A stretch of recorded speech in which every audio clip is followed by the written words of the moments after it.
Carson worked and waited 33 years to become an NFL head coach. At age 58, the opportunity came with the Cleveland Browns. He inherited a team with a proven quarterback, Bernie Kosar, and a star wide receiver, number 84, Webster Slaughter. The lightning-quick 165-pound Slaughter on a team record pace, eating up big yards with big plays.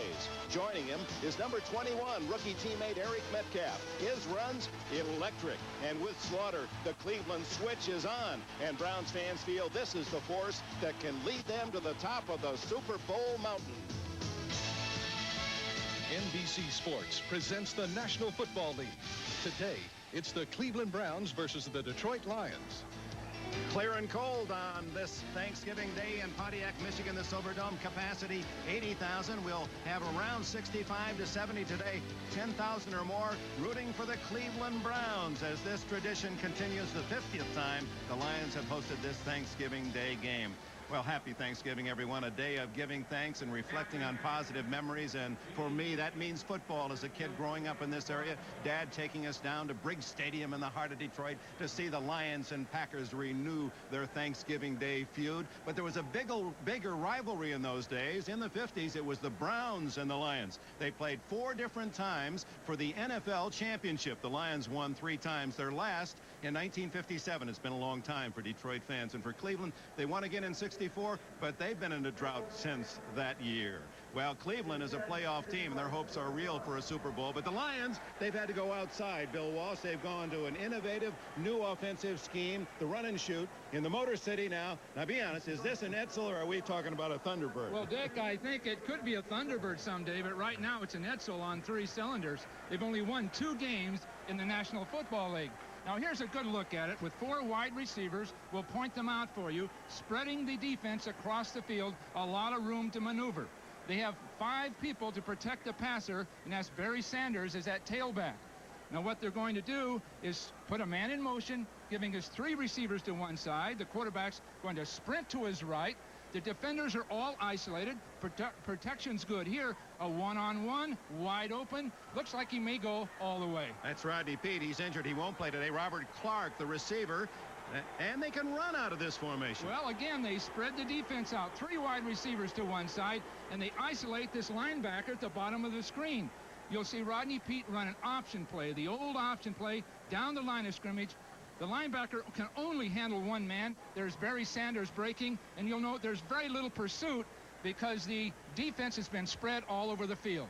Yeah, but you saw Rodney Peete take a hit as he pitched that ball back. What are the negatives in this offense? Well, we've spread people out, but we've really spread out the pass rushers, too. You'll see 3 receivers to one side, but only 5 pass protectors up front with Barry Sanders. Now, the New York Giants are going to come off those short corners as hard as they can and get there before the play can develop, and this has been a problem with it.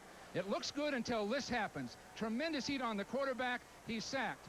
Of course, there are a lot of interceptions that result from this, primarily because the quarterback so often rushed before he throws the ball. And indeed, the Lions are last in the league in the turnover ratio, and they are next to last in having their quarterback sacked on Thanksgiving. 1 under 500 Detroit. They've lost the last 3 as you look at head coach Wayne Fonts. And for the Browns, trying to lick their wounds after what Carson called a loss, a 10-10 loss to Kansas City at home on Sunday. But he's a half game, and his Browns ahead in first place in the AFC Central as Brian Wagner approaches the ball in Thanksgiving 1989.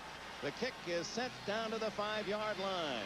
Bruce Alexander, a rookie, spins out to the 25-yard line. And in the Honolulu blue and silver of the Lions, here is that offense, the run and shoot. Lomas Brown, Eric Andalesic, Glover, Delafour, and Sanders, the front 5. Bob Gagliano, journeyman quarterback, played in Denver, knows the run and shoot. Barry Sanders, brilliant as a rookie, the Heisman winner. Robert Clark, Richard Johnson, Jason Phillips, Walter Stanley, the 4 wide receivers. When they go to jumbo down short yardage or goal line, those 4 wideouts go out. Tony Page, a fullback, comes in, and 3 offensive or defensive linemen will play the roles of tight ends. Gagliano has 1 touchdown pass this year and 9 interceptions. Richard Johnson leading pass receiver in motion, so they have a triple right. And then they give to Sanders. Barry Sanders into the clear at the 40. Powerful to the 48-yard line.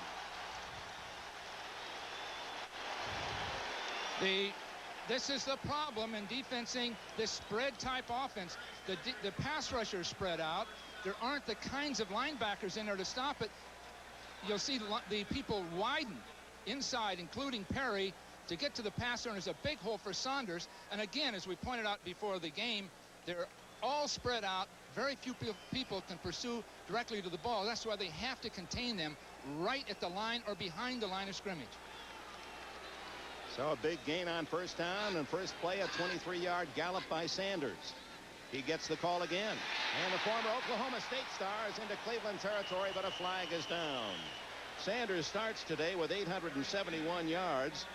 He's trying to become the first since Billy Sims, who also wore number 20, to gain 1,000 yards for the Lions. Sims got 1,437, the Lion record as a rookie in 1980. Jim Tunney. 10 yards, still first down. Tickets Detroit with a 10-yard holding penalty, and here is the defense for the Cleveland Browns. They used the 4-down linemen. The veteran Baker played here in Detroit. Hairston, Michael Dean Perry, and Banks, with Matthews and Johnson, 2 linebackers. They'll go with 5 defensive backs to start, and then when they want extra help, the linebacker goes out, and Thane Gash makes it a 4-2-6, actually a 4-1-6 operation for Bud Carson. Bud Carson wanted to play 2 linebackers to stop Sanders from running. It looks like they may blitz here. Here they come. And he dumps it off incomplete off the hands of Sanders on what it would be, I guess, the version of a little screen, a side screen.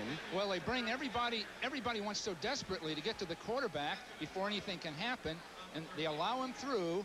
Then they run a screen. Now, that's probably the best single play out of this offense, is that little short screen to the side the quarterback sprints. Sanders comes to the sidelines.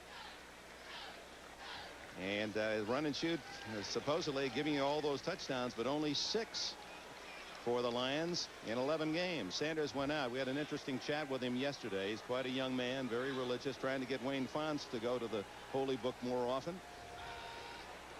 And of course, Wayne, I'm sure, goes to it, but not as often as Sanders would like. There's the wide open Richard Johnson to the 50 and to the 45, just shy of a first down by 3 yards. That time they sprint left with Gagliano and then throw back to the far side. The defense had softened somewhat.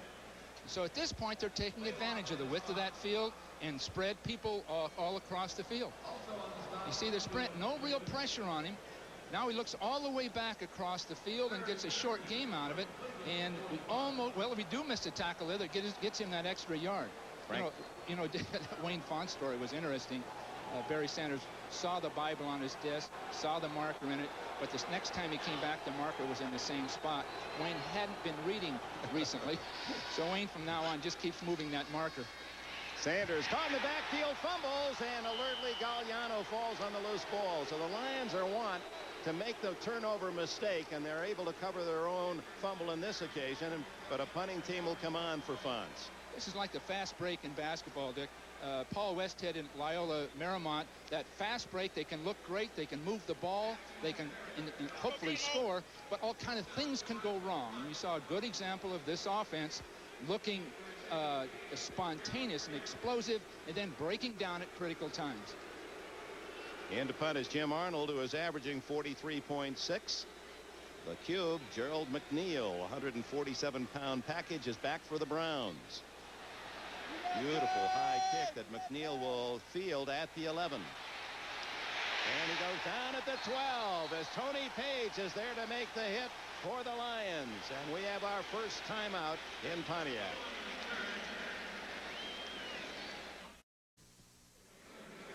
Leon Bud Carson, and here's his offense. Top blocker Cody Rison, the right tackle, Pro Bowler last year. At quarterback will be Bernie Kosar, 25-year-old Cleveland thrower with Manoa. Metcalf, a brilliant rookie. Slaughter and Langhorne, the wideouts, and the veteran Ozzie Newsome. Newsome and Metcalf go out when they go to the 4 wides, and Lawyer Tillman expects to get a lot of action today, and Gerald McNeil come in as the 3rd and 4th wide receivers. Kosar did not throw long Sunday against Kansas City. and didn't throw very hard. That elbow is bothering him, but not enough to put him on the bench. He's hitting 60% of his passes this year, 14 touchdowns, 10 interceptions.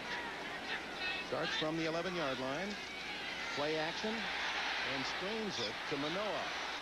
The fullback gets about 7 yards. Chris Spielman, the leading tackler for the Lions, number 54, in on the hit. Here are his teammates: Eric Williams, Jerry Ball, Kevin Bricks, the down lineman, Jimmy Williams, Spielman. Dennis Gibson returns from injury, and Mark Brown, the former Dolphin. When they go to their dime, those linebackers go out, and you see this lineup. Williams, Curtis Green comes as a down lineman. Jerry Ball and Kevin Brooks. Jimmy Williams, then the 2 extra defensive backs join the 4 of Taylor, Holmes, White, and Blades, the starting secondary.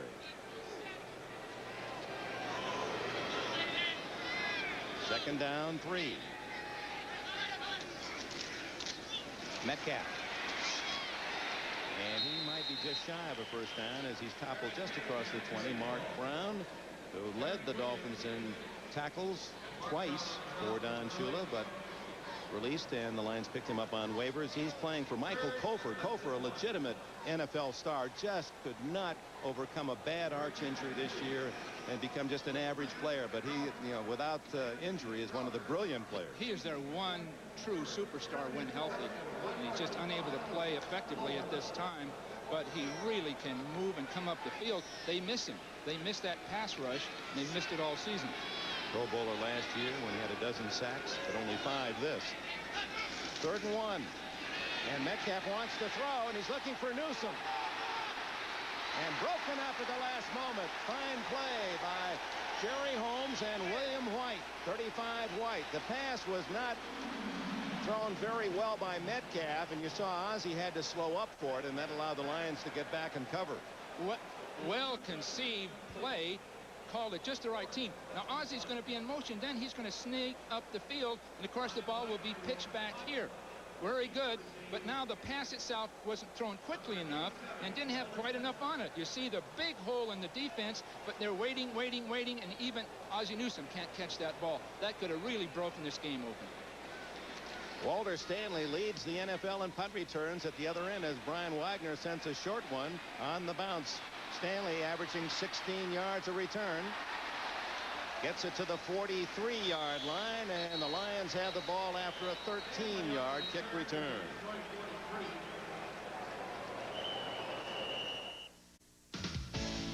NBC Sports coverage of the National Football League is brought to you by Mazda Cars and Trucks. Mazda, it just feels right. By Cotton Incorporated for America's cotton growers. And by new Keystone and Keystone Light. Bottled beer taste in a can. Wouldn't that be great? Welcome back to the Silverdome. You look at Eric Metcalf, the brilliant young star of the Browns out of the University of Texas. He's lived up to his #1 draft rating, as Barry Sanders has for Detroit. 2 of the fine young runners in the league. Rookies featured today in this Thanksgiving Day game. The Lions begin from their 43, scoreless thus far. Sanders wrapped up by Clay Matthews and company after a gain of 2. Well, let's take a look at how they've done. The report cards going into this 12th week. 2 rookies. Sanders, with that passing game setting up big holes, leads the league as a rookie rusher, with Bobby Humphrey, who's really brought great rushing life to the Broncos with 717. And Eric Metcalf is 3rd of the first-year runners with over 500 yards. Metcalf has over 1,200 yards combined with his receiving and kick return. Cincinnati had great success changing defenses, and that's what Cleveland's done so far. Gagliano is going deep. And Minifield with terrific coverage, but even at that pass went right through the arms of Walter Stanley. They're going to drill that ball down the field. That's part of this offense. Now, they haven't completed very many of those, but they're really exciting plays. That's pretty good coverage, a pretty tight catch. That would be very, very difficult, but Gagliano had time. Stanley on the receiving end, looking for another big day on Thanksgiving. Remember, 3 years ago as a Green Bay Packer, he scored 3 touchdowns against the Lions. one on a kick return. We'll see a lot of tight plays down that field just like that throughout the day. On occasion, there'll be a pass interference call. And the field seemed to be there a little early, but not detected. There's that screen. Sanders. Plenty of running room. 40. 30. Gary Sanders is still on his feet to the 9-yard line.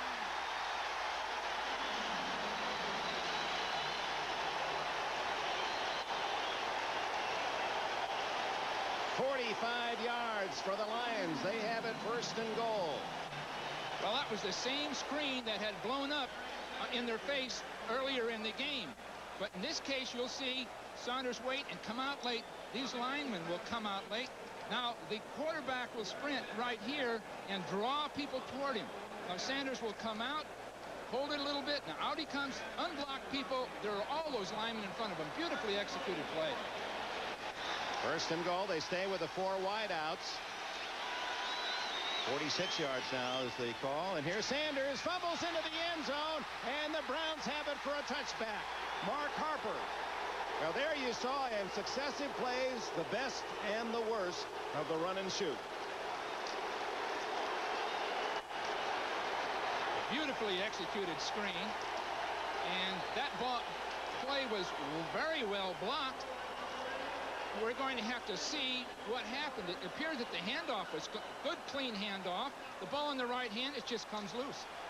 Just comes out of there without any real provocation, no real heavy contact. But this is what has driven these coaches crazy and frustrated this team all year. Pretty good hit by the Browns from the side that jarred it free, and Harper comes up with the ball. Well, Sanders congratulated for the big run to put the Lions in scoring position. Then he fumbles into the end zone, and the Browns in this scoreless first quarter take over at the 20 on the touchback. There's movement, left tackle. Paul Theron, veteran from Boston University. He's had his troubles this year. Last week he had to deal with Derek Thomas. This week he's going to have the same kind of problem. Several people. 69. It'll still be first down. Again, it appeared, here's Farron on our left side. It appears that the snap count or something was wrong, the handoff, because we have 2 people distinctly moving before the ball snap, and I don't believe there was a noise factor on that play. Dan Fike, the right guard, was the other. You started to mention Farron had his hands full, as will most tackles around the league, with a rookie Derek Thomas of Kansas City. Well, he may be the best young defensive player to come into the league since Lawrence Taylor, and a lot of the coaches concur with that. Kosar underneath, gets it to Keith Jones, and Jones to the 21-yard line before Jimmy Williams, a veteran linebacker from Nebraska, can make the tackle. Detroit's primarily a zone team. They'll play zone defense in virtually every instance. Let's look at that most important statistic, how much you turn it over. The Browns are second best in the league to Philadelphia with +12, and the Lions -19 in turnover ratio are the worst in the league. That's at the start today, and they've already coughed it up once and fumbled another time, recovered their own mistake. You just can't win with those kind of stats. Sometimes stats are misleading, but that one isn't. Metcalf in motion on 2nd and 9. Kosar can't find Webster Slaughter. He was covered well by veteran Jerry Holmes. Didn't throw that very well, although we've noted so many times, and so has everyone else who's watched Bernie Kosar. He is unorthodox in his throwing style, will go 3/4, even sidearm, but that elbow has taken a little zip out of an arm that didn't have an awful lot of power in the first place. Well, I think they're also worried about his elbow landing on that artificial surface. One bad blow to it, and it could puff up, and then he couldn't throw at all. But that last time, there was a blitz coming out of Detroit. Both outside linebackers put a lot of heat on Bernie Kosar, and he couldn't throw an accurate ball. 3rd down and 9. Langhorne in motion. 4 wide receivers, Cleveland. From the shotgun, Kosar underneath to Manoa at the 26. He fights for another yard, but that won't be good enough for a first down, and Kosar is buried back at the 6 and gets up slowly. Well, Keith Ferguson has now been activated, one of their top pass rushers. He got good heat on that time. And you put Keith Ferguson in, then a Mike Hofer. Detroit has 2 talented pass rushers, if ever they can get them all on the field at the same time. There was a flag on the play. Offense is declined. It'll be fourth down. Oh, on 4th down and 3. The Browns bring in Brian Wagner, who tied a longtime Cleveland record on Sunday when he punted 12 times in that overtime against Kansas City, tying Horace Gillum. 1950, a great punter with the Browns. Some of you folks will remember in the days of Otto Graham and Marion Motley, Gillum was the kicker, and he was one of the best of his time. Now this is a dangerous spot for Cleveland because the special teams coached by Frank Gens with Detroit have great return groups. Excellent coaching, but fine people doing it. What a kick. Sends Stanley all the way back to his 17. 20, gets some blocks, and finally is hauled down at the 32, but there's some laundry on the carpet. Dick, just about every other kicking play, there's a penalty, and I don't know what we can do about it in football, but it just sets people back.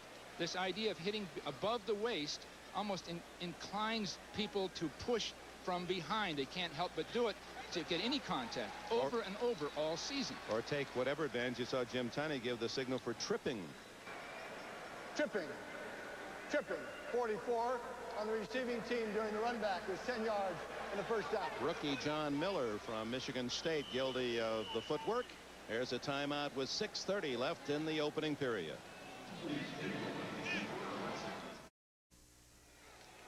Hi, I would like to wish everybody a pleasant and a happy Thanksgiving. And please do not eat too much turkey. Gobble, gobble. All right, Richard Johnson. Boy, talk about giving thanks. Here's a guy that was watching the game at home on television as an IBM sales representative and putting chips into computers last year. And here today playing with 45 catches on the year. Barry Sanders gets 4 or 5. Back to Richard Johnson. He's a prototypical build for this run and shoot. Very quick, but very small. He's only 5 feet 6 inches tall. Well, they feel they're not going to get much zone defense because they spread people out so far. So consequently, the quick, active, smaller receiver is going to be very, very effective. He's going to be one-on-one a good part of the time. So the theory and the design and the system is very good. My problem with it is that it's just not fully dimensional given other kind of circumstances. Johnson, who is a big receiver in the USFL, will give you his numbers after this play. 2nd down and 6. There's Johnson. No, this is not Johnson, but Jason Phillips, number 24 from Houston. He's a big guy at 5'7", and he picks off his 10th catch of the year, and with it, that'll be a Lion first down. But back to Richard Johnson. He learned the run and shoot while playing in the USFL with Jim Kelly as his quarterback at Houston, and caught 115 balls one year and 15 touchdowns in 84. In 85, 103 catches and 14 touchdowns. So he really loves this offense, and it's extended his pro career. Sure has. It's given him a chance. Often a conventional style of football would ask a little more of him than just catching and running. So this style is ideally suited for this type athlete. Quick, nimble, and often smaller. There's the blitz. First down, Gagliano, and down he goes from the blind side at the 27. It was Clay Matthews, and the Cleveland fans start barking. They brought the pound up north. Cleveland with a 4-man line and 2 linebackers. Blitz people right up the field, and Gagliano really took too much time there. Now he'll blitz from right here up to the inside, you'll see, and he's unblocked until he gets Barry Sanders, and Barry's just not man enough to be able to handle Matthews. Matthews, a great linebacker with size. Barry Sanders, a great runner, but he's only 5'7". So that's just not the matchup you need to have a Sanders, a great runner, blocking Matthews on a pass. Yeah, and Sanders says that's been the biggest challenge, learning how to block, and he's had to take on some big ones. Now here he is. Look at that move into the open field. He's strong and he's very quick across the 36-yard line, asking some of the Lions who played with Billy Sims, a great runner out of Oklahoma, also a Heisman winner, and comparing him with Sanders, so that basically that Sims was a slasher, was very quick, but Sanders is a faster runner and a stronger runner. He may be short, but he's not small. He weighs 203 pounds. He's got the legs of a Robert Newhouse or a Earl Campbell. He'd be a 220-pounder with a couple inches in height. He's got great strength, and he runs very low, bending in his knees for that explosion. Very unique athlete. Tony Page, the former New York Jet, is in the backfield now for Sanders.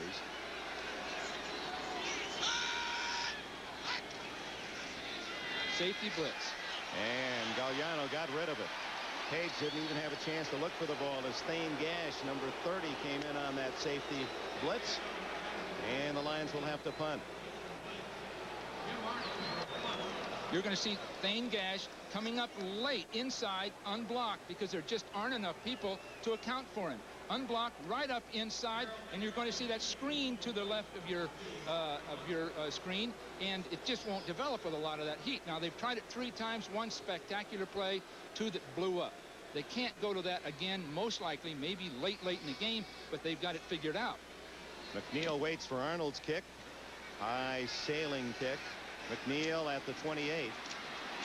He's at the 40 and almost twisted clear. He's to the 41-yard line. A good return by the Ice Cube, Gerald McNeil. You might be thinking with his size, McNeil at 5'7" and 142, he'd be an ideal receiver in the run and shoot, and that's exactly what he was. He also was one of the targets of Jim Kelly at Houston.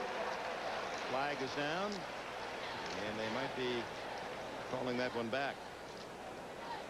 We pointed toward Cleveland. Penalty-wise, it must have been holding near the line of scrimmage.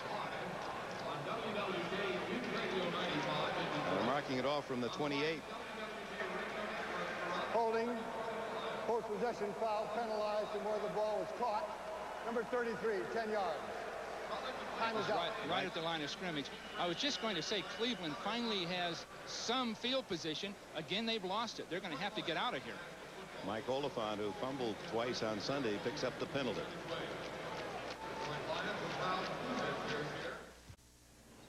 NBC Sports serves your need to know all week long. Dial 1-900-454-3500 for NBC Scores Plus. 24 hours a day, 7 days a week, anywhere in the USA. Happy Thanksgiving from Pontiac Silverdome. The Browns and the Lions, first quarter, 3:22 remaining in this opening period. No score. Lions had a 1st and goal, but Sanders fumbled into the end zone, and the Browns recovered. Kosar with Metcalf and Manoa behind him. It's Metcalf. Hit high, and down he goes at the 19-yard line. Well, at this point, Detroit is dominating the line of scrimmage. It's that simple. Cleveland has been unable to run the ball, but of course they haven't run it well all season, and that's been a bad matchup. Bud Carson's been concerned about that. He almost concedes going into the game they're going to have to pass to win each one of these contests, and that's not his kind of football. If he's a defensive coach, and really a great one, he's going to want to run the football, to use the clock, and they're just unable to get that done.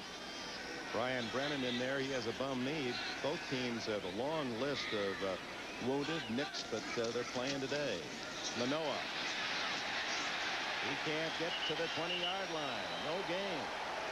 Dennis Gibson, who has returned from injury, and he's a tough inside linebacker for the Lions. Well, the blocks aren't being sustained. They start out looking pretty good, but they don't stay with blocks. You'll see people hitting high, then people coming right off to make the tackles. And Gibson hanging on to that leg and would not release. Webster Slaughter comes out wide. Slaughter, who has been the leading receiver for the Browns with 47 catches.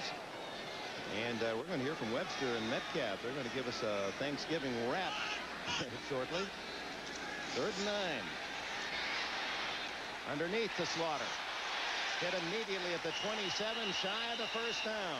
Well, that zone is paying off. Detroit is attacking those crossing receivers that are coming up short. They'd like to think they're going to catch the ball and run, but Detroit's all over it. Rookie Ray Crockett and Jimmy Williams collaborate on the tackle. You'll see people backing smoothly into zones. Now a crossing receiver, but watch people converge on him. All 3 of them taking the proper angle. There was nowhere to go once he caught it. Kosar is going to have to go down the field further. Now the Lions responding to some scoreboard encouragement. Try to make some noise for their beloved Lions, and they have to be in love with this team for so few embraces that Detroit has offered back in the last few years. Great fans here in the Midwest. The kick to Stanley, dangerous at the 29. What a block. John Miller threw a vicious block on Keith Jones, and Stanley gets out to the 43-yard line. Well, the Thanksgiving weekend means a lot of sports activity, and we've got an outstanding lineup for you here on NBC. On Sunday, big game, Cincinnati and Buffalo, a rematch of the AFC Championship of a year ago. The Oilers in Kansas City. The Chiefs are tough defensively. Pittsburgh at Miami. Miami and Shula. What a surprising way they've rallied here late in this season, and with what appears to be a fairly easy schedule, they ought to be one of the contenders for a playoff spot. And you saw the rest of the games there, and those are our NFL Live gentlemen who will be with you at halftime to give you I wonder what they'll look like after the Thanksgiving meal. Those collars won't quite fit the same. Yeah, but you know that. Why is Wiley always smiling and OJ looks so dour? First down at the 43. Barry Sanders. Boy, that short stature and all that leg weight, he can turn a corner and doesn't skid a bit. As about 12 yards. Sanders is so quick. Everyone had an angle on him. The Cleveland defensive line had a great angle on him. He just simply outran him to the sideline. That Cleveland defensive line is not known for his quickness, and that appears to be the difference so far. 52 yards today puts Barry over the 920 mark. Only 2 Lions in history. As you look at Michael Dean Perry, little brother of the Fridge, only 2 runners in Lion history, Billy Sims and Steve Owens, 2 other Heisman winners, have rushed for over 1,000 yards in a season. And Sanders might just do it today the way he's going in this first half. Doesn't get much there on first down to the 42-yard line. The Browns went to a 3-man line that time with really a third safety man sitting behind the inside linebackers to try to keep an eye on Barry Sanders. So they've used a 4-man defense, and they've used a 3-man. Now there's your 3-man defense right here, and you see people are pursuing back again. Matthews completely misses. This guy is so quick inside. Otherwise, the secondary's all spread out. If he can ever break that line of scrimmage, he's gone. And we're coming down the final seconds of this scoreless first period. And when we return, it'll be Thanksgiving greetings in their own way from the Cleveland Browns. The Tuku crew and Web Star, we are now on the scene, and we are presently fulfilling your lifelong dream. We're hyped up about today, see it's a special one to reminisce and be thankful for all God has done. You'll see we're thankful for our talents and which God gave, but most importantly that we're living, and not in the grave. To my family who are watching back home in Stockton, I want you all out there to know I think you're number one. But from Web Star, NBC, and the Tuku crew, we'd like to say happy Thanksgiving to all of you. Peace. Happy Thanksgiving. Webster Slaughter, who was very talented musically, was on a high school championship jazz band in San Diego, and his choreographer Eric Metcalf, and he said hello to Mother Mary and the family in Stockton, California. Well, Dick, ours is on in the third quarter, isn't it? Right. If we're not You've exactly... got the lyrics and I've got the dance. I can't wait to see that. I thought I got the lead this time. And... No, you had the lyrics. You had about 8 words you used, and I did some of my old... Well, what would you call our style? Well, it was contemporary, what? Seniors contemporary. Early Rust. So the Lions open the second quarter with a 2nd down and 7 at the 43 of Cleveland. Gagliano has Johnson open, and Richard Johnson, who went from Big Blue IBM to Honolulu Blue here in Detroit, has a first down at the 30. That quickness is really showing up. Now, Gagliano went to his left that time to throw the ball, which is sort of tough, but he's worked on it. 3 steps, pivot, break to the outside, and the coverage isn't tight enough. They're concerned about people downfield, and Felix Wright was just too far away from Johnson to be even close to making a play. So unless they tighten up in their coverage, they're going to have their problems. There you see Richard Johnson, one of the receivers for Jim Kelly. Gerald McNeil, Ricky Sanders now with the Skins, and Clarence Verdun of the Colts. That was quite a quartet for the run and shoot in Houston. Draw to Sanders. Runs right by the umpire, gets dropped, and Sanders has a first down at the 18-yard line. And Kendi Ansich, the umpire, that treacherous of all the officiating positions, he's back on his feet and ready to make the next call. What's happening? Cleveland is coming up the field to play pass. You see people going around blockers to try to get to Gagliano. Meanwhile, Sanders breaks between them. So consequently, there just isn't anybody pursuing back to the ball. Wayne Fonts indicated that what people had begun to do was play off the blocker until they saw Saunders couldn't get the ball, then rush the passer. Cleveland probably didn't have time to look closely enough at this. Sanders again. Nothing inside. Ad-libs outside for a few yards, and a flag is down. Sanders averaged this year 5.3 a carry. You get up into those fives, and you're in the NFL elite. Penalty apparently against the Browns for offside, and he's averaging about 6.5 a carry today. Font says we'll take the 5. 1st and 5. Wayne Fonts, at the age of 49, a former Offside, Michigan State defense, number 60, lined up in the neutral zone. former Michigan State defensive back. Bubba Baker, former Lion, was encroaching. Bubba had great days here. He really did. I can recall the 49ers coming in here, and his pass rush at the end of the game cost us a victory. So he is still an effective player. You always wonder why a player that good would leave Detroit. 23 sacks as a rookie. What a brilliant first year he had back in '78 as a Lion. 1st and 5 from inside the 15. Sanders. Finally wrestled down by Bubba Baker for a loss. Well, the blocking combination was totally broken down that time from all angles. The trapping people, here's Baker. He's going to play into his man and come off of it. But the trapper was knocked down. But Sanders is so tough to handle. Just almost impossible for one guy to get a hold of him. This is the first time you see people depend on grabbing a jersey to stop somebody. Virtually every tackler trying to get a hold of his jersey. That's all they can get a hold of. Strong arms of Bubba Baker. That's that Bubba 5 Bubba arm where he's got the brand, the B branded on it. Loss of 3, so 2nd and 8. Gagliano having trouble, and down he goes. Carl Hairston, Big Daddy. Well, you're going to hear alternate cheers and screams and alternate negative screams and boos off this offense. Now, Gagliano just stumbles slightly, but he should be okay. Now he turns around and he just doesn't have the time. There's Hairston right down the throat. He's got one man to block him, and if that man has any problem at all, then Hairston can beat him right to the ball, because the quarterback is only setting up about 5 yards from the line of scrimmage. With Montana, we were always, unless we threw very quickly, at 7 or 9 yards. So everything happens much more quickly in this offense. Gagliano tripped over his center's foot as he went back on that last play. So 3rd down and long. Inside, almost intercepted by Frank Minifield. It was intended for Walter Stanley. And so the Lions field goal unit comes on, and that means Eddie Murray, who has missed only 2 field goals in 2 years. He was 20 for 21 last year and 11 for 12 this. Minifield was isolated on his side of the field with no one else there. All the other receivers are on the other side of the screen. Now there you've got good contact, sustained, and Minifield can see that play coming because as he looked in, he saw Gagliano take a 3-step quick drop, and he read that slant pattern beautifully. Minifield, one of the really quick corners in the game.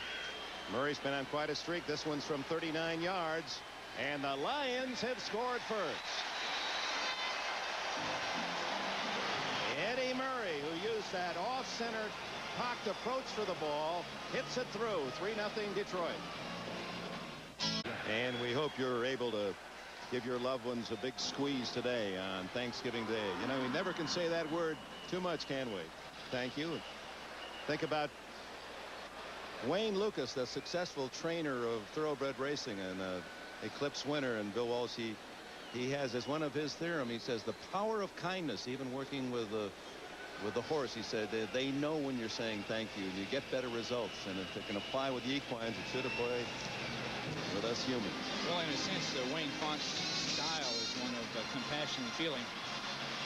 Mike Oliphant gets it out to the 23-yard line. Here comes the defense. That means Chris Spielman. Here's a young guy that remembers Thanksgiving. He doesn't think about turkey. He remembers football. we always used to play football early in the mornings. My brother and a couple neighbors, and we'd always get up early and play early because we always wanted to get back and watch the games on TV. And of course, the Lions were part of the games that we watched. And I just remember the only time we ate was at halftime, and my brother and all our family over there, we all would eat in front of the TV so we wouldn't miss any of the game. So being a part of this tradition is something special for me and my family and my wife's family, and it's something that I'll always remember. I just like to wish everybody that's watching today have a happy Thanksgiving and be thankful for what you do have. Now Spielman, and the Lions thankfully could hustle back and help out on that tackle because Ozzie Newsome with a big gainer of 31 yards downfield to the 49 of Cleveland. Well, Spielman got back underneath that against the zone defense. This is that play pass type thing we talked about. They held the linebackers up. Now you'll see people coming in from the backside. Of course, there's Chris Spielman, one of the real gladiators. He's the Jack Reynolds of the 90s. So similar to Jack Reynolds as not only physically, but just in his attitude and approach to things. You think he loves to play? He loves the game, thrives on it. Eric Metcalf, and there's Spielman in on the hit again. And he took a pretty good pop himself as he ran into his own teammate. He's only 6 feet tall and 247 pounds, but he's quick to point out that, hey, Mike Singletary's only around 6 feet tall. And how about Sam Mills? And Brian Bosworth is not a tall linebacker either. No, this is that squat size. It's sort of a Barry Sanders in reverse. You see him just move and just that relentless pursuit. Everything he's got, knowing that Eric Metcalf sooner or later would have to come back his way. The instant he did, he was right there. His dad was a coach, wasn't he? 25 years. He started him in football. When he was 7 years old, he knew he was going to be a linebacker. Had no choice. But I've been going to two-a-days since I was 4. Kosar screens it incomplete, intended for Barry Redden, number 35, and a flag is down. This Cleveland offense is flat. It really is. People aren't moving, aren't executing, and that's just what Detroit needs. Playing at home on Thanksgiving, this is their ball game, and Cleveland is yet to really rise to the occasion. The ball was touched by an eligible receiver before touching the lineman. No foul, third down. Incomplete pass. There's Mark Trestman, the offensive coordinator. He's done an excellent job. He's a very young guy with very, very bright, very quick-witted. He's training himself well, but he's also, as I say, a very young man. And he's trying to fill a lot of void and experience just with his talent. Bud Carson, when he took the job, the understanding was that Mark Trestman would be his offensive coordinator. He did not select Trestman. That was part of the package, and Bud was happy to have this opportunity, and his strength, of course, is on the defensive side of the ball. And that's 45-second clock ticking away on Kosar, and he knew he couldn't get a play off, so has called time. Yeah. Play seemed to be a little late coming in. Kosar didn't have time. Timeout. Detroit line quarter. The Browns, who scored only 10 in an overtime tie against Kansas City, and then had to quickly get to work on a tough offense to defend, plus lick the wounds in a short week, and the same can be said, of course, for the Lions. Kosar with flags down, can't hit Lawyer Tillman, the rookie from Auburn, the number 2 pick. Jerry Ball, nose tackle, offside. Jerry Ball, one of the offside defense, 93, jumped in the zone. Distance of 5 yards will make it a first down. Jerry Ball, one of the quickest and most likely the best defensive player on the Detroit team, jumped off sides, obviously, but he went to school with Michael Carter, the 49er. Both played the same position. Michael is senior, Jerry Ball a sophomore. And Jerry wants to be exactly like Michael Carter, have the Super Bowl rings, but also have that salary. Jerry Ball, just 6'1" and 292. Kosar on first down. Into the flat. Ozzie for his second catch, but they won't get much out of that. Jimmy Williams on the coverage. Gain of 3. I'm not really sure why they don't throw to Newsome more. He can still catch the ball well. He's one of the great all-time receivers. Very knowledgeable and intelligent. But the tight end, sort of a dying breed in the game today. And here's one of the best to have ever played the game. He rarely sees the ball anymore. And he's moving up the list of all-time receivers in the NFL, and the all-time leading tight end pass catcher. We'll show you the names with whom he is associated on that National Football League catching list. Kosar inside the Langhorn, but it was well covered. Number 21, Terry Taylor, the former Seattle Seahawk, had position on Langhorn. Or this will bring back some memories of great catches from great athletes in this league. As you see, Newsom's associates. Of course, Steve Largent still going with 805. Charlie Joyner, Charlie Taylor, Don Maynard with 633, Raymond Berry 631, and now Ozzie Newsome is only 4 catches away from moving up into the number 4 spot. That's amazing when you think of a tight end having that many catches, and he's been a great blocker. He's a Hall of Fame football player. 3rd down, 7 for Cleveland. Kosar underneath to Tillman, and he has the first down, and the Cleveland fans let out a cheer. Finally, Tillman catches a ball. I don't know how many he has this year. 5 now. 5, so he hasn't played much, but again, a top draft choice. Big, powerful man coming underneath against the zone, catching the ball with his body. Great. Now he lowers his pads and goes through people. That's just what value he'd have as far as the Browns are concerned. He's 6'5" and 230. Do you think they'll move him in at tight end for Ozzie when he retires? Well, it just you sort of need ballast to be a tight end. You can be 230 and not really be a strong enough blocker. I don't think he's a tight end type. He's just a tall, rangy athlete playing the kind of game that Dwight Clark played so beautifully for the 49ers. In fact, in this stadium, I think of Dwight Clark and Joe Montana making all the plays. Terry Taylor injured on that last tackle, comes out and will be replaced by free agent rookies Bruce Alexander. That's right, your first Super Bowl.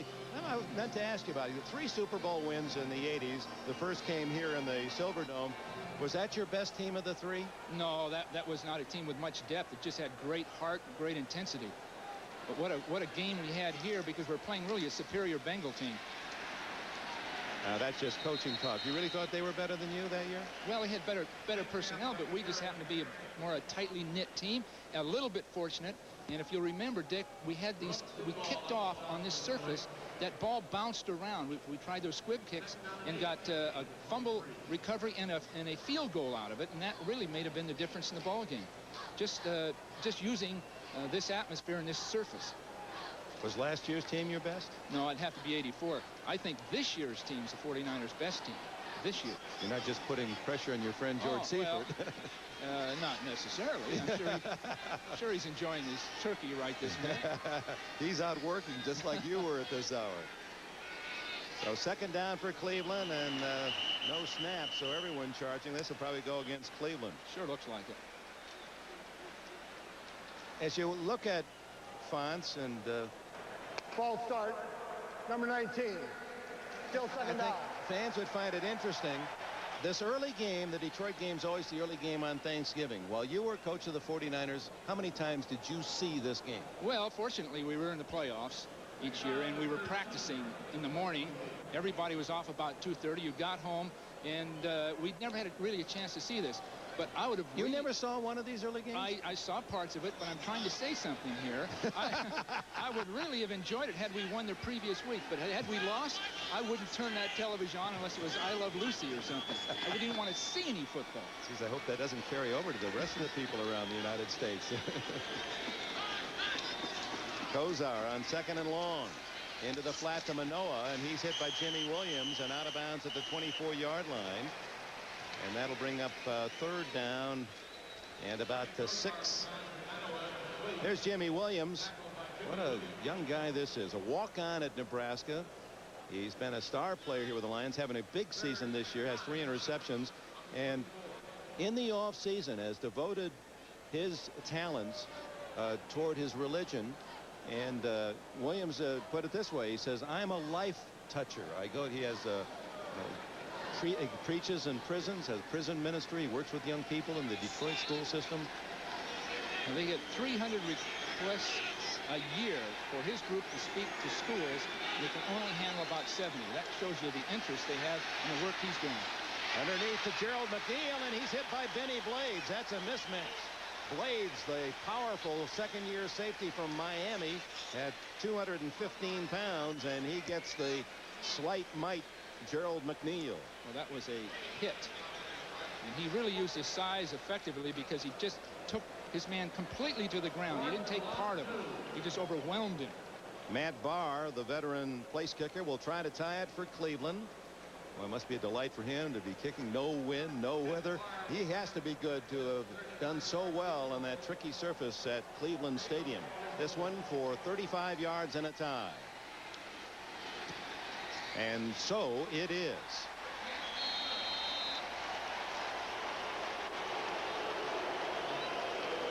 7.5 minutes remaining first half. Kind of guys here in the Pontiac Silverdome, the Lions and the Cleveland Browns. I talked with my buddy Al McGuire, my partner on the basketball side. He said, be sure to wish the coach a happy Thanksgiving. He wants to get a chance to meet you sometime. Well, he's a great guy, and I hope he does well this year. I'm sure he'll do a little better than I'm doing. The Lions are the 3 all-time. Breaking out is Mel Gray, who leads the NFL in kickoff returns, and that's why he's to the 39-yard line.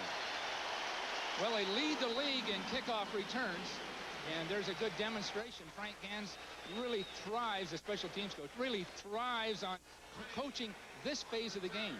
Dave Levy, one of their other coaches, indicated they think Frank would like a game where there were just 60 kickoff returns for each team. He just thrives on the mechanics of it and the timing of it. And here's a good example. The vehicle, of course, is the runner, but the blocking got him at least the first 20 yards of that play. Mel Gray, who was a Plan B free agent pick from New Orleans, and he's averaging 26.7 coming in and had 36 yards on that return.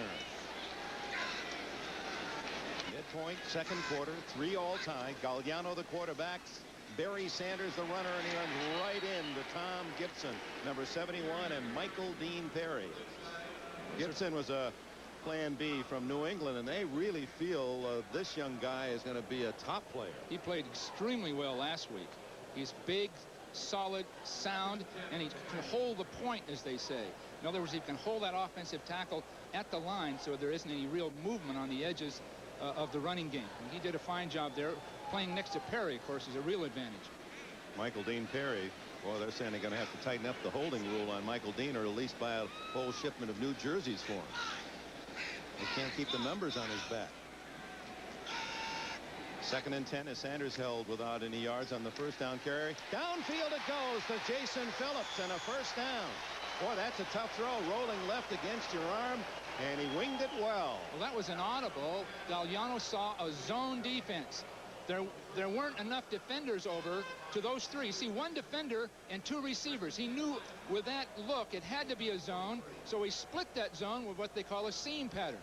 Extremely well done. Beautifully executed play. Now, is that when the Lion receivers are talking about the way the system works? It's a body language. They have to read the defense, and Gagliano has to hope they're reading what he's reading, and that's the result. That's right. Well, this was pretty evident because there was only 1 man over there to cover 2, so it had to be a zone defense.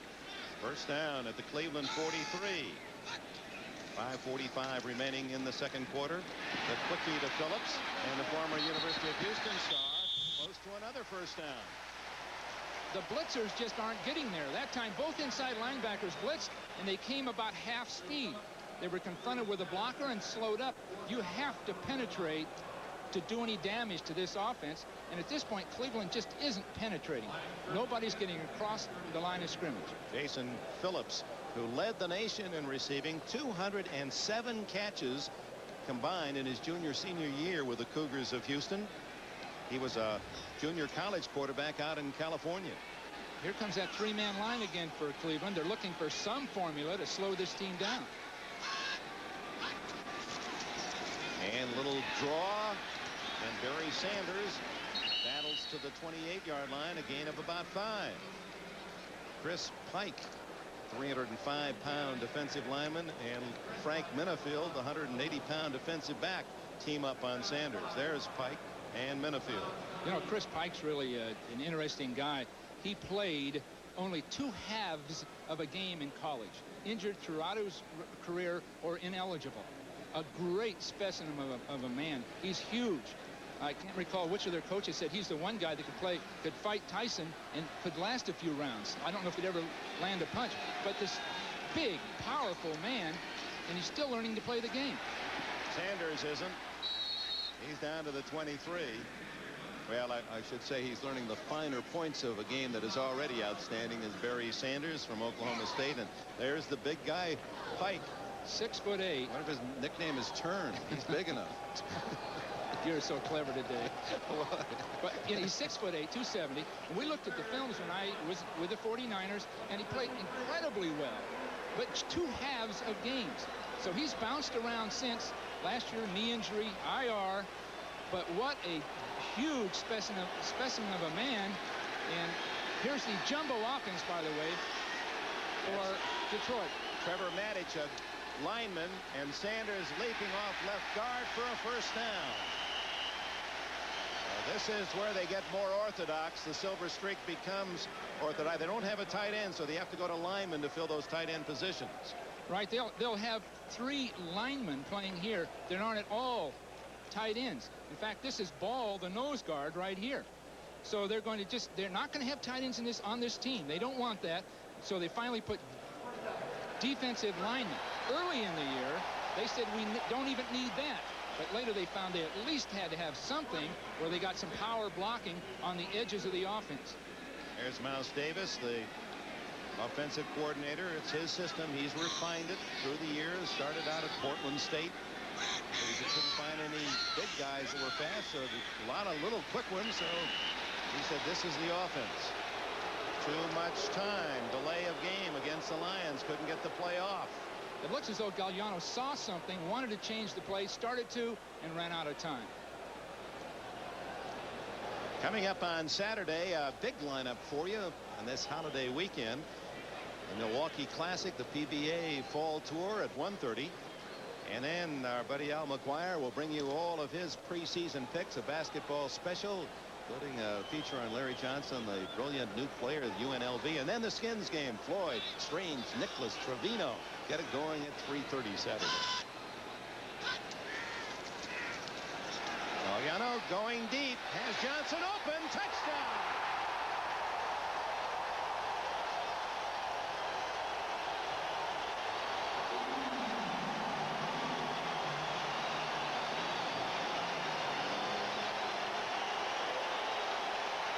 Richard Johnson, his 5th touchdown of the season, 27 yards, and the Lions take the lead. Gagliano played for the 49ers briefly. I never thought he could do this. I never thought he could throw the ball so smoothly and effectively as he's doing today. He's got good protection, and Cleveland just isn't moving. They're not responding to what they see. And we'll have a chance to look at this play, because it's surprising that the Cleveland team didn't respond to that simple corner pattern a little bit better. Eddie Murray out of Jim Arnold's hold for the extra point. We'll see how they'll not line up the ball straight up. Look at how they lean it toward the holder, and Murray nails it through. He feels that that's the best system. He gets more foot on the ball with an angle, and that it's a truer flight. 10-3 Detroit. Well, here's a good look at the pattern. It's strictly a corner pattern into the field, with Gagliano sprinting shortly to his left, and you'll see that there's a big hole in the defense. Now he's losing his man at the line of scrimmage, but look at that big hole outside. Safety not getting there, and consequently there's just no one between the receiver and the quarterback. A simple throw. Gagliano, who has thrown for only one other touchdown pass this year, enjoyed that one. Gagliano, last year at this time, he was a viewer on Thanksgiving Day in Ventura, California, studying to be a fire safety inspector. And here he is trying to put a burn on the Cleveland Browns as he benefits from this run and shoot and his experience, and brought in here. And I had the feeling when we were here this summer that he was here to help the other quarterbacks, that he wouldn't last it out. But it's Eric Hipple that is gone, and Gagliano is the 3rd quarterback. Well, he has knowledge of the offense. He has poise. He's got touch on his throws. But I have to say that with the 49ers, we just didn't think he could ever throw the ball sharply enough or move well enough. But he's certainly doing it here. Maybe this system really enhances the kind of skills he has. 3:21 remaining in the half. Terry Metcalf, or his son Eric, is the man in the middle for Cleveland. Well, Tony Blaylock, number 24, that last touchdown, was really beaten at the line of scrimmage. It is Metcalf at the 6. Guarding and dodging, but no holes, and he's down at the 17. Pinsky and Miller, a couple of rookie free agents, make the tackle.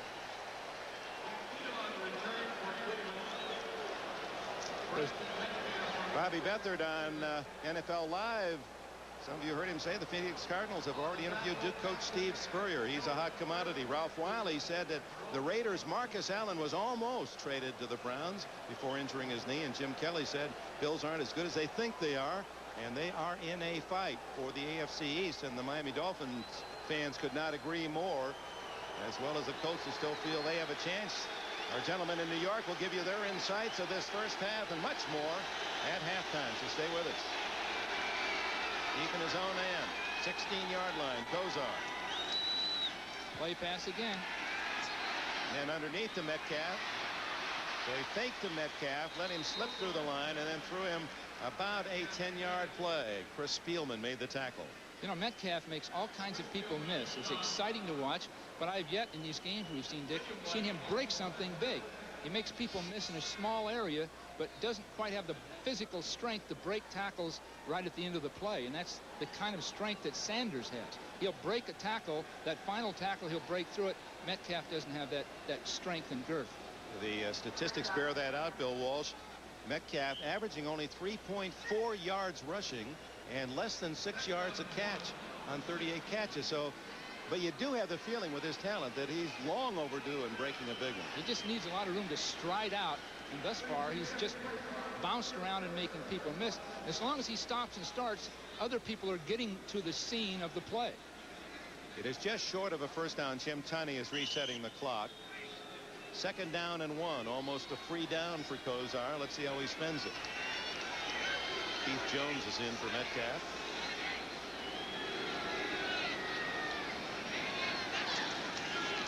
Fake to Jones. And then the throw to Newsome, incomplete. Nice play by William White. Ohio State. And the safety man knocked it free. Kosar read the coverage. Both safeties rotating to the outside, which means Newsome seaming down the middle should be open. But both safeties converge on it before the ball gets there. And a flag is down against the Browns. Holding 74. Still 2nd down. Paul Farron. And that'll take it back to the 15-yard line. Bud Carson, he wears one ring, a Super Bowl ring, and he said it was the first one that he won while he was with the Pittsburgh Steelers, because that's where the defense did shine, and he was the defensive coordinator. The 16-6 win over the Minnesota Vikings in Super Bowl IX. That's where they really came out of nowhere to win the Super Bowl with that great defense, and as you indicated, Dick, he was really the mastermind of that. Neil Kirk. 2nd and 11. Kosar to Langhorne, and Langhorne has a first down at the 38. Was that needed? That saved them. It really did, because they had bad field position against a red-hot Detroit offense. They had to get a first down out of that. That sort of saved them for the second half. Boy, and he just laid it out there. That was a feathery touch pass from Kosar. Was highly accurate, not strong of arm, but cerebral quarterback who reads defenses so well, knows everyone's assignments, and probably much more. An academic star at Miami as well as a football quarterback, and able to lay the ball in the right spot. Sort of an awkward-looking athlete, much like you and I, Dick, and yet he gets the job done. This is Metcalf dancing. You know, if you were going to chart the way Metcalf runs, it almost looked like the results of your EKG test. He just zigzags all over the spot. 2-minute timeout. Wonderful day here in Pontiac. Well, earlier in the week, Jim Mora, the head coach of the New Orleans Saints, got in trouble because of this particular Dow. And in your great career in coaching, I know you had to swallow often regarding, you bit your lip off, and this is your chance. Well, symbolically, for coaches all over the world, I do this. You're next. No, I just I don't do want to- this. This is You know, this was made in China, so the Chinese even have officials. You're on your own, big boy. Even the head comes off and the whole works. Well, what do they think of us? What do they think of us? And they even got a patent on it. I'll tell you what, they aren't overpaid, the officials. No, they actually do a great job. In the NFL, you couldn't get finer people. They're well trained. I think they should be, more should be asked of them in preparation each year, but I'm sure that's forthcoming. On second down, Kosar with 2 minutes to go. He has, Langhorne drops the ball in the open. No one near him. William White was 3 strides away. Kosar did a great job of looking up the field and keeping his head looking up the field, then throwing sidearm to the sideline. That left Langhorne completely open. Everybody responding up the field. And that's a play, obviously, you have to catch that play. Because Cleveland... Not only to catch it, but to get out of bounds, and he was in perfect position here. He's going to get 8 or 10 yards and to go out of bounds. And teammate Webster Slaughter thought that was going to be about a 15-yard gain. He's a spectator himself. No, he said, I'm open as well. And then he said, oh, no. Third down and 8. Over the middle. And a tough catch this time by Langhorne. So he misses the easy one and comes back in heavy traffic and steals it from Jimmy Williams and Benny Blades. Detroit's dropping people deep, then expecting to attack the ball when it's thrown in front of them. It's an excellent job of defense because that was a very, very tight completion. Very tight. And Cleveland calls time. Their second. Negated. No timeout. Nope. Now you hear there is no timeout. There's Woody Woodenhofer, one of the veteran coaches. He was a Steeler coach too, wasn't he? He was on that great staff. George Perlis, the Michigan State coach, part of that crew of Chuck Knowles in the 70s. Well, they had the answers in the 70s, much like Miles Davis thinks he has them now, but they did have them. They proved that. They didn't talk much about it until after they'd done it. Offside, and the last play is declined. Distance made it a first down. And, of course, with a penalty, they didn't have to spend the timeout. So 2 timeouts remain for the Cleveland Browns. 1:45 to go. They're trying to rally to tie at halftime. The Lions, the underdogs by a touchdown in this Thanksgiving game, lead it 10-3. He's changing the play. He's got that Chicago 46 defense up there. So it looks as though Detroit's going to try to put some heat on right here. Here they come. And the throw to Slaughter, who takes a mean hit from William White. About an 8-yard pickup. So much Michigan, Ohio State interest naturally in this part of the world. In fact, Chris Spielman is hoping after the game, the players will have the weekend off because of the Thanksgiving Day tussle, that he can get down to Columbus and see his alma mater. Downfield and almost a one-handed interception by Benny Blades, who is looking for his first interception of the year. That ball just took off on Bernie Kosar. Just sailed on him. Now maybe his elbow is bothering him. See, this ball is going to go 10 feet over his head. Look. Just way out. Didn't even make an effort for it. When he turned around, he thought somebody else would have it, and he almost did. That ball just sailed on Kosar. Yeah, I understand that if Spielman goes to Columbus, he might miss the game. It's in Ann Arbor this year. Ball at the 38. Manoa is out, and Barry Redden comes in. Shotgun Kosar. 1:16 left in the half. Draw play to Redden. Big hole. Barry Redden, the former Ram, former Charger, has a touchdown. And listen to the Cleveland fans. Oh, my.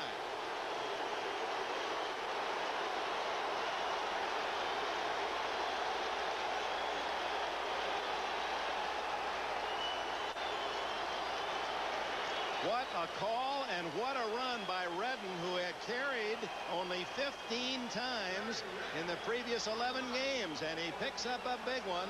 38-yard touchdown. You know, there are players that you see and observe through your career. You wonder why they would never really make it as a starter. He was a #1 pick, and he never really made it with the Rams or the Chargers. But right here, he demonstrates speed and judgment and instinct. and it's really maybe he'll help them. But you'll see him come through, start here, then bend out and make a foot race out of it. And he just reads the blocks. There was a blitz inside. See him start up. Now watch. He sees the hole. Now breaking to the outside, picking up Langhorne's block. Another block outside. Now he shows good speed. People have an angle on him, defensive backs, and they can't catch him. But that play worked because the wide receivers really blocked downfield. They were really alert to it. Watch this. Up the field, then straight on out. Excellent blocks to the outside. A lot of those aren't really planned, but if that receiver's alert, he's in position to make the play. So 84 yards in 8 plays, and the Browns have tied it at 10. I couldn't believe that cheering, Dick, from this group. It seemed like at least half of this crowd are Cleveland fans. It's only a few hours to about 2 hours to the Ohio border, and Tim Manoa apparently was injured and was out of the game, and maybe that's why Redden was in, and Redden delivers with a 38-yard touchdown. Well, Manoa, as fine a player as he is, could never have come close to making that play. Now with 1:07 remaining in the half, the Lions will get a chance, and they do have all 3 timeouts left. Ryan Wagner, the punter, is also the kickoff man. Gets good height. Alexander, the rookie, at the 8. And they made him stretch across the field, and he ran out of room. Mark Harper made the tackle at about the 27-yard line. And Bob Gagliano gets final word from Mouse Davis. We were talking about Al McGuire and his special on Saturday, and you all have heard the news that CBS has acquired the NCAA tournament rights for another 7 years for $1 billion. I talked with Al, who's recovering from Achilles tear surgery, and he said, when somebody told him, he said, oh, that can't be right. When I finally saw it in the paper, he said, you know what, Dixie? He says, the fat lady has finally really sung. That's how he put it. Oh. She has sung the whole opera. 7 more years for CBS.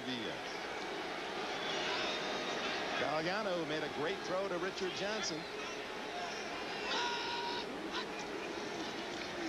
Hands off to Sanders, slowed in the backfield, and then pulled down by Thane Gash. Did you see Gash grab for that shirt? They need that shirt to get this guy down, and for some reason it's just loose enough that they are getting a hold of it. And Michael Dean Perry, who's a big NBA fan, was the man who was in the backfield initially. And Perry, this year, along with 4.5 sacks, there have been 12 holding penalties called against Perry, and he said that's only about a third of the number. In fact, last week they had to re-sew the 92 back on his uniform. Mike Webster did a real job on it. Well, he can jump around blocks so quickly. The guard himself has a brutal time trying to stay with him. His brother, William the Refrigerator Perry, storied hero of the Chicago Bears in their Super Bowl year. And Michael Dean refers to his brother as the big guy, the big boy. Down there in Aiken, South Carolina, they used to compete against each other at a recreation center across the way. He said, the Fridge at 350, he can still dunk the ball. Well, let's put a little weight on Dick. Give it a try. That's hard to believe. It really is. But Michael Dean was drafted later than people expected because they were concerned that he'd have a desperate weight problem like his brother, and thus far he hasn't. He's been a very effective player. Second-round pick out of Clemson by the Browns, and he broke all of Williams' sack records at Clemson, showing he belongs in the NFL. Wasn't played much last year by Marty Schottenheimer as a rookie. Gagliano with Baker chasing. Ooh, is he hit at the 28-yard line. For some reason slowed up at the sidelines, and that allowed Frank Minifield to submarine him. That was one of the few times that Cleveland got pushed all across the broad front of the defense, so that Gagliano was sort of stuck back there, and he couldn't really get himself set to throw. You see the push all over him. Now he's, whatever speed he's got, believe me, he's trying to use it right there.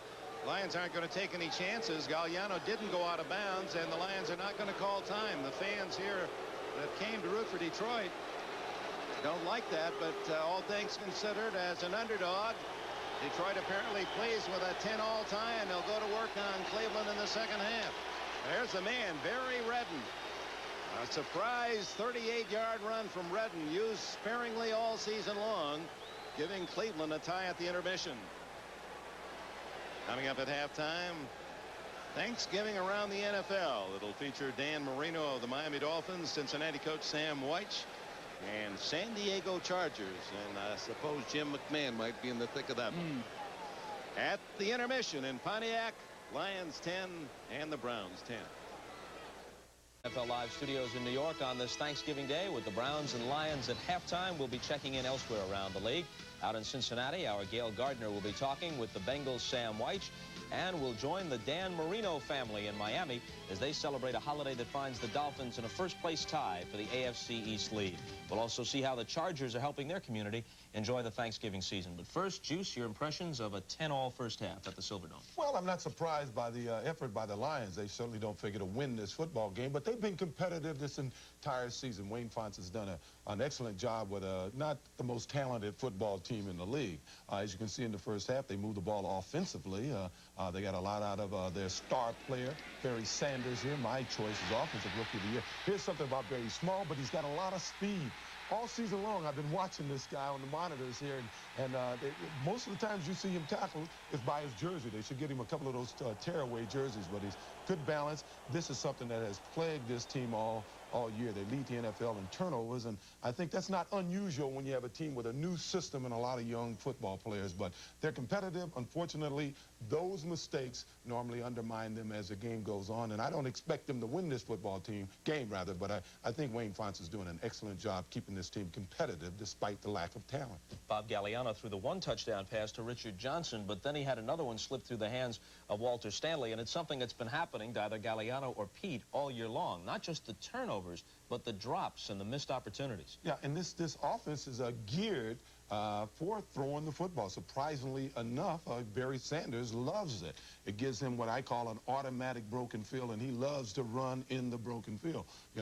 But basically the problem is they don't have enough quality receivers just yet, and the team needs maybe another year to digest this Mouse Davis offense, this run and shoot offense that they have. Okay, OJ, let's move now away from the playing field as we take a brief tour around the league on Thanksgiving. You may know about the game day tradition that Cincinnati's Sam White has adopted, helping his city's homeless on Sunday mornings before home games. It's a fitting story for this time of the year, and NBC's Gail Gardner is in Sam's home to tell us about it. Gail? Okay, Bob, thank you very much. Obviously, the Bengals have had a lot to be thankful for in recent months, and I think one aspect, Sam, of being successful is that you can share your good fortune with other people. I know you've become involved with the homeless in Cincinnati. Can you tell us how that started? Well, basically, I'm Johnny-come-lately on this deal, you know. There have been a lot of people that have been involved in doing things longer than I, but I spent the night in a hotel before our home games, and I traveled around the city at daybreak on Sunday mornings, and I would see people coming out of shelters, young single parents with their children, or elderly people, or young people, and they obviously didn't spend a very good night. And they are people that are called homeless. And they're not derelicts and drunks leaning against some curb looking for another handout so they can go buy some more wine. These are people that have had something happen in their life that has put them on the street, or really not necessarily on the street, but in a shelter or maybe bouncing around without a permanent roof over their head. Now, you started to actually visit this section of the city, the over-the-Rhine section of the city. Talk about what those visits have been like for you. Well, I've gotten to where I've made a lot of friends, actually, and you can see right there, this a little fellow named Orlando Chapman. This fellow, he's 13 years old and deaf, but works every day and to make spending money. And, you know, one of the things I found out about the people that are called homeless, the stereotype is really not true. Most of them work every day. Some of them have two jobs. They go down to the day labor pools in the morning and try to find work. And they don't want to be homeless. They want to be out. They want to be like everyone else and have a home to come to and be able to take their kid maybe to a movie at night, or and they want to be responsible people. But their horizons financially are much shorter than ours, and this is the plot, what they have in life right now. What have you been able to do? What are the specifics monetarily that you've been able to do in this city? Well, my little donation to it was that I just decided that I would do some speaking engagements, donate the money to an effort called Homemade, and that money was going right to the shelters in our town. And it translates into goods and services and food for people that need it, temporary things. But some companies in town like Sam's Wholesale Warehouse, the Haynes people that Boomer endorses, we've got about 200 dozen people in town wearing Boomer's underwear right now as a result of some. Everybody jumps in. The community does. It's something that's really not pretty, you know, and it's not something that you want to be a part of all the time, but it's something everybody needs to be involved with some of the time. What have you taken away from this experience? What have you learned from this? Number one, that the homeless don't want to be homeless. They want to be free from that. That they're not all derelict. Stereotype is not that they are people that just have had some tragedy in their life and they want out. Okay. I want to bring in, we have a special guest that I'd like to bring in here very quickly. This is Gus. Gus the Wonder Cat. Gus the Wonder Cat. This is one of our homeless. There's a story attached to Gus. Gus was a homeless cat that you took in driving through the city. Tell us about how you found Gus. Yeah, well, my family and I were riding through over the Rhine section, and a young fellow was swinging Gus by his tail. And my daughter went berserk. She said, "Dad, if you don't go back and get that cat." So we went back and got old Gus and brought him home, washed him up, and here he is, a vital part of society again. What do you think? Okay. Good deeds for the homeless cat and good deeds for the homeless of Cincinnati. Let's go back to Bob in the studio. Okay, Gail, happy Thanksgiving to you and to Sam Walsh. A well-fed tabby, I'll say. You know, kind of on the plump side, that caddy. Well, if I don't get home soon, there's going to be a homeless OJ, so I hope Sam's got room for me. Now, you know, you see, OJ, this is what happens, though, when statements are taken out of context. Could you imagine someone lifting just the middle of that interview with Sam out of context, and he says, you know, there are 200 people running around Cincinnati wearing Boomer Esiason's underwear. That's a potentially volatile statement. 201, and they're sort of tight. It's the last time I play straight man. All right, a similar tradition, not regarding underwear, but regarding good deeds, arrived in San Diego yesterday. What a segue this is, as former Bill Martin Bayless led his new Charger teammates in distributing food to the needy in their city. Let's take a look. This all came about when I was in Buffalo. I used to play in Buffalo. We used to raise money amongst the players to feed some of the needy families in the area. Basically, I just brought the idea up to the players and our front office and said that, hey, if we raise X amount of dollars, we should be able to feed some of the families in this area that are needy, that won't be able to have a happy Thanksgiving. Following yesterday's practice, 35 Charger players distributed more than $5,000 worth of Thanksgiving food. One of the newest Chargers, Jim McMahon, went out on the delivery route, and cornerback Gil Byrd helped bring food to those in need as well. I'm just very thankful that my family will have a happy Thanksgiving, and also myself and some of the players will be able to help some of the families in the San Diego area to also have a happy Thanksgiving. You know, for most NFL players, Thanksgiving offers a rare opportunity to share a day with their family. Miami quarterback Dan Marino and his family have been gracious enough to invite us to take part in some of their holiday activities. So let's join them live in Miami. And tried as it might sound, Dan, I guess you are thankful, in fact, especially after the way the season opened, that your team has now won 6 or 7, and suddenly, with the Bills' cooperation, they've lost a couple in the past few weeks, you're tied for first. Well, Bob, we have to be very thankful that we do have a chance, I think, to get into playoffs. We haven't been there in a few years, and I think if we play well enough in our final games, our remaining games, we'll have an opportunity to get to the playoffs. You know, Dan, thinking back over some of the great Thanksgiving Day games, a famous one happened in Dallas in 1974 when the Redskins and Cowboys were then one of the league's great rivalries. Roger Staubach out.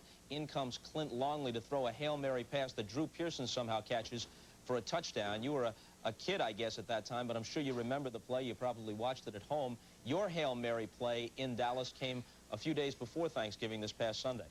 Right, and it helped us a lot. Actually, it helped us win the ball game, and it was a play that we had 1 second left on the clock, and we figured we'll just take a shot and throw it up. We practiced it during the week, and it just worked out that Andre Brown makes a great catch, and it gets us back in the ball game, and we come in the second half. We come out in the second half, and we're only down 4 points. This past Sunday, Bobby Beathard was saying on the Insider segment that he has never seen a guy more resilient in the face of adversity than Don Shula. Of course, Bobby worked with the Dolphins during some of the great years in the 70s, and he said then and now, no matter what adversity is thrown in his face, Shula bounces back. How would you describe his attitude when you lost some tough games to the Bills and to the Jets early in the year and it looked like the season was going down the drain? Well, I think he gives us the attitude that, or he takes the attitude that you just keep working hard and things are going to turn around for you. And I think that's the attitude he instills in the players. And you know, we have a lot of veteran guys on our team this year, too, that that know that if you just keep on playing, things are going to turn around, and they did for us. I think we've won 6 of our last 7 games, and we weren't very good early. We lost some close games, but we're right back in there now. And a last question, Dan, left over from the pregame show. Do you understand the quarterback rating system any better now? Because I sure as heck don't understand it. No. I know one thing. If you throw a lot of interceptions, you don't have a good rating.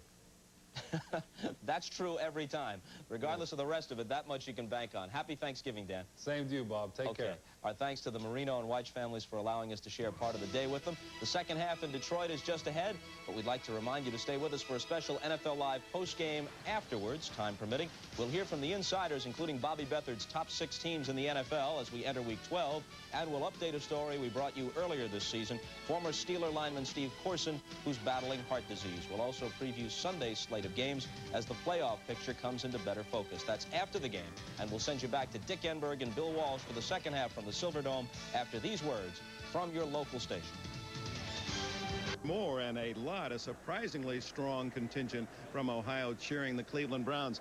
What was exciting about that final touchdown was the blocking, not only in the line but downfield by the receivers, but the play before, Bill, almost was Detroit's ball. Well, that ball sailed on Bernie Kosar. It just left his hand and sailed over the top. Look at it. It looks like he was hit just as he threw it, but that's 10 feet over everyone's head. That would have stopped the score. Benny Blades unable to come up with a tough one-handed interception, and then the trap play. Barry Redden in, perhaps because Manoa was hurt, and talk about drawing a play that really works. Well, let me draw that for you. It really is interesting. Now, Jim Williams blitzes, and that really helps out. We're going to go through, but here's the trap. Redden will hop over and then break straight up the field, then to his right. So it's beautifully executed, but I think they were fortunate in having Redden in the game with his quickness. There's a block by Langhorne. Block down the field. And McNeil finally makes the block, and by that time, Redden's got his speed build up. Well, you hear a lot of talk about receivers saying, boy, I really want to be an outstanding blocker when I'm not in a pass pattern. Well, there are the Browns proving it. Langhorne, Slaughter, and the 145-pound Gerald McNeil all throwing key blocks for Barry Redden, and a touchdown to tie for Cleveland. The Browns will get the ball to open the second half. Eric Metcalf, the deep man, as Eddie Murray has it teed up on his own unique angle. He says what it does at an angle gives you more foot on the ball, and the ball doesn't spin until later in the flight. Therefore, you get a truer line on your kicks. Of course, this one is just placing high toward the sidelines.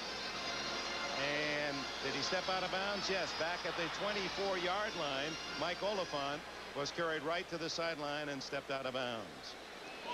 Let's take a look at Bernie Kosar as he gets ready for his work in the second half. 13 out of 18 for 132 yards. No touchdowns. And he distributed his throws to 3, 4, 5, 8 different receivers. Manoa's fullback getting 3. Well, Metcalf's going to have to get some in this half for Cleveland to win, because he's the one guy that can make things happen. Tim Manoa, born in Tonga, grew up in Hawaii, and went to Pittsburgh and finally to Penn State. Metcalf gets a yard or 2, and that's all, as William White came up in the secondary to help out Mark Brown. That's really discouraging offensively. If you're calling the plays and your offensive line gets knocked back play after play. Now, they did a great job running that trap against the nickel defense earlier, but against the very basic defense that Detroit's running, they just haven't moved anybody or even turned anyone yet. Metcalf nowhere to run. Keith Jones with plenty of speed, a Plan B free agent pick from the Rams. Also a former Nebraska star is now in. Second and a long 8. Jones in motion. Kosar. A rare scramble for Bernie, and he is crumpled at the 30-yard line. Tries to edge it forward for another yard, but he's shy by plenty. Kevin Brooks, former Michigan star, who was drafted in the first round by the Cowboys and now a free agent here in Detroit, made the hit. He has his own unique stance in taking the ball, but apparently it makes a little difference. Now, he took his eye off the receivers. He has to run. Once that quarterback's eyes drop down to the pass rushers, he's no longer a passer. He just has to, at that point, be a runner. So third down for Kosar, who rarely runs the football, and that's understandable. He does not have much foot speed. shotgun with McNeil in motion. 4 wides, 3 to the left. Kosar underneath to McNeil. Flag is down, and McNeil tackled at the 41 by William White. And now we'll check the penalty. It was thrown by the official that normally is in charge of checking on the tight end for holding. Back judge. Well, we had a collision down the field. And Kosar was a little lucky for to come out alive on that, because 2 receivers ran into each other as they released down the field, and he fortunately was able to hit one of them. Illegal contact. Number 21 defense is declined. First down. So Terry Taylor on Lawyer Tillman. A late contact. You're going to have people releasing up the field, and there's contact right here as they release down the field, and both of them then adjust, and they end up with a blocker. Here's Eric Metcalf squirming out across the 45 to the 46-yard line. White makes another tackle. Boy, he's been busy. William White, who was a 4th-round pick last year from Ohio State, where he had 16 career interceptions with the Buckeyes. Well, it seems that the safety position is where all the tackles are really being made in this day and age. They get big people that come out of that secondary. When that ball carrier makes people miss, they're there to make the stop, and that's just what happened. Credit Metcalf with 5 yards on first down. Look for the play pass. There it is. And then throws back to the man that he had faked to initially. And Keith Jones, is that? Yes, Jones, who makes the 8-yard play and a first down at the Lion 46-yard line. You can almost count on a play pass here, because the last time they ran the I formation, they made no yards running. So this time Kosar fakes, then hits the man that he finally faked to, and gets some yardage to Keith Jones.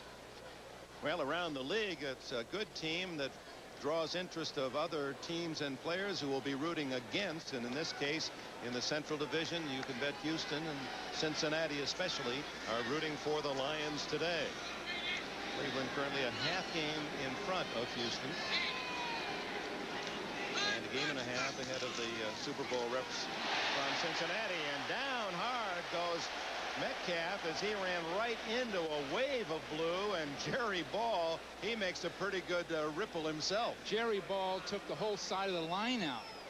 Before the game, Jerry said that Greg Riccozzi, Cleveland center, wasn't quick enough to handle him. He felt that way, and here's a good example of it. He penetrates so far, he cuts off guard, tackle, takes down ball carrier. You see him over the ball.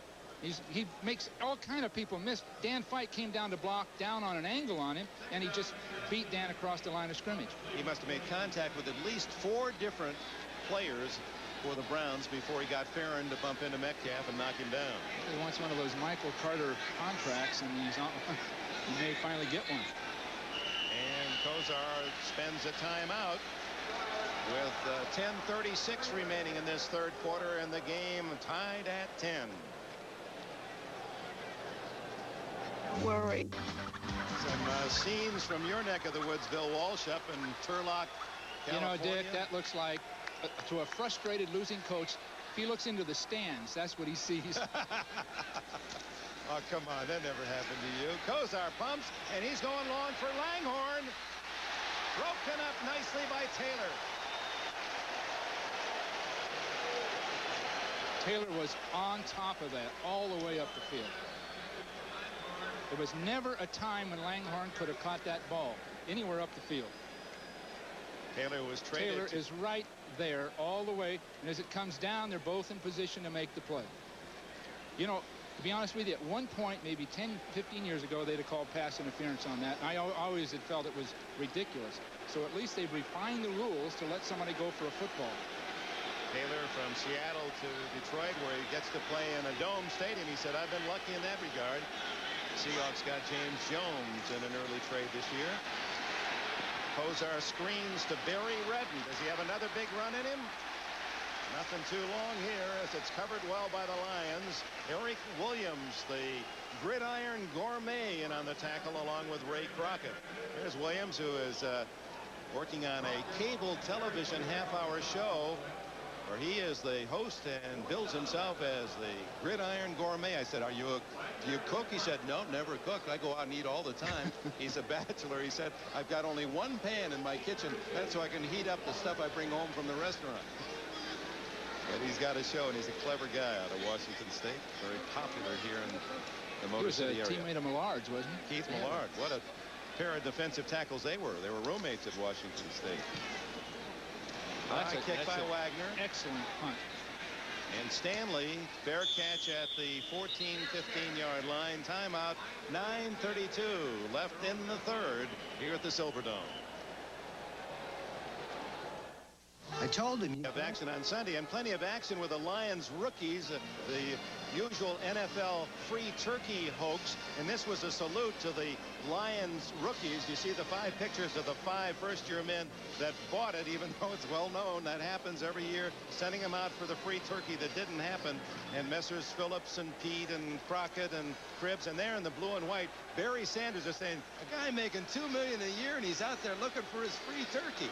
They even let their picture be taken. But Sanders is a good sportsman. You know, that was really a good one. And you can bet he'll be the one who'll get the rookies next year. Richard Johnson unable to come up with a tough angled pass along the sidelines. Tony Blaylock on the coverage. Well, you know, Dick, the turkey story of all time, though, is Pete Banaszak, bless his heart, from the Raiders. Back when I was coaching with them, the players told Pete, a rookie, to go to the local store with his full game uniform on, helmet, everything but just tennis shoes, greet people at the door as they come in. Greet them, shake them, introduce himself, shake their hands, and then when your 2 hours is up, go to the manager and he'll give you a turkey. Well, he finally went to the manager after 2 hours of greeting people. They said, what do you want? We couldn't figure out why you would be here in a football uniform. Oh, unkind. Didn't get a free turkey. Bless his heart. Here's Sanders. And he gets short yardage. Clay Matthews makes a tackle. Well, maybe the most ingenious scheme was here in Detroit a few years ago. They went to a market manager and said, this is what we're going to do to our rookies. And what he did was he packaged in a form of a turkey ice blocks and wrapped them in paper, butcher paper. So when the guys came in, he gave them their free turkey, and they took it home. And then on the morning of Thanksgiving, the wives took it out of the freezer and put the turkey out there, and they go, suddenly there's this big puddle of water. God. But not only they get the rookie, they get the wife too. That didn't work so well. It's publicized every year. Guys still fall for it. On 3rd down and 8. Gagliano. Ooh, that was dangerously in the midst of 4 white jerseys. Now there's a case where the receiver and quarterback did not read the defense the same way. Well, they didn't. They have hand signals they use, and they're all supposed to read a given defensive man. The receiver will break his pattern a certain way. The quarterback reads it. It takes a lot of really intricate timing.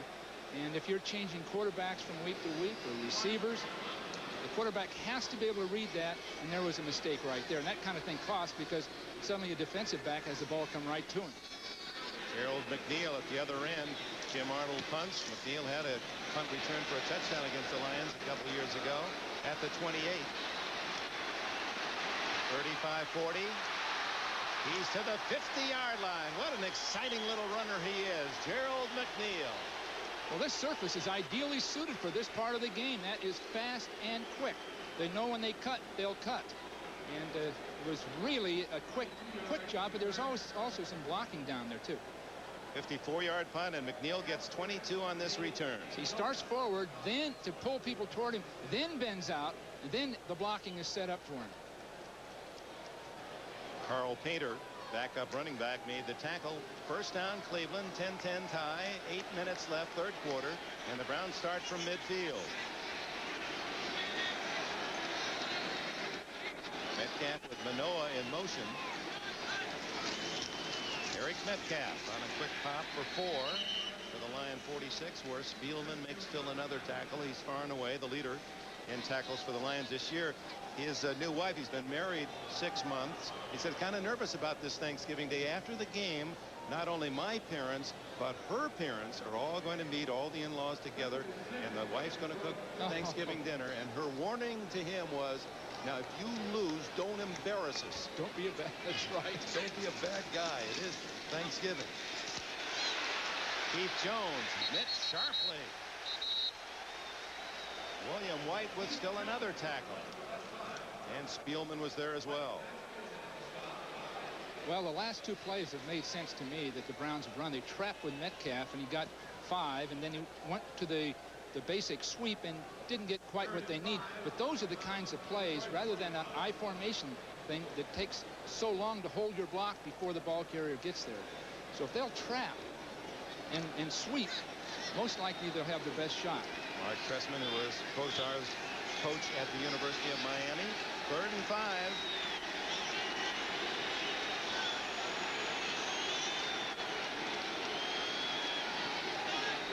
Kosar just didn't make it. Away from pressure, and then he's hit incomplete. Jimmy Williams, number 59, the defensive play. He's not only a life toucher, he's a quarterback harasser. Kosar was really shaken up on that play. It looked like his arm was hit. Williams hit his arm just as he threw. Well, that's like hitting a tennis ball when you got a tennis elbow off the frame. Look at no Good place for shape the arm there, to but go. see the arm went right through the throwing motion. It's like running into a right hand for a boxer. And he already has the bad elbow. So the Lions hold. And back is dangerous Walter Stanley for Wagner's punt.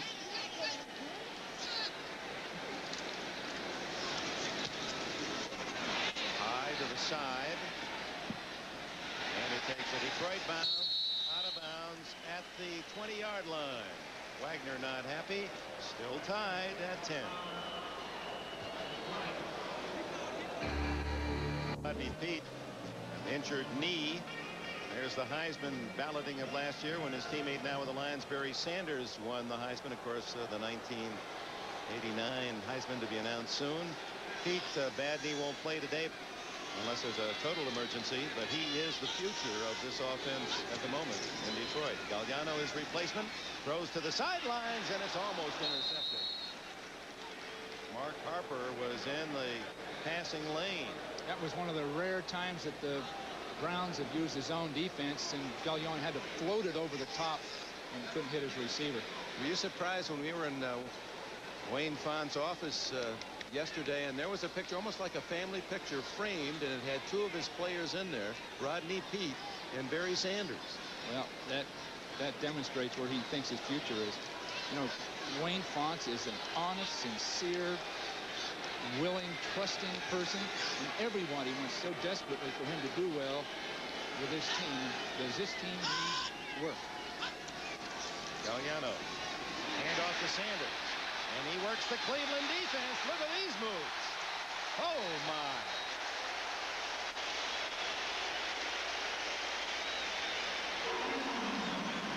Yards and a first down for Barry Sanders.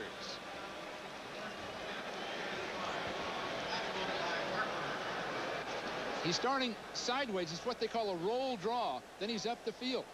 In that time, Hairston moved outside to stop the quarterback, and Sanders broke right up inside of him. Now, you really have to keep what they call leverage on Sanders. In other words, if you're outside of him and have contained, you better stay out there, because he'll start out up and then break right out around you.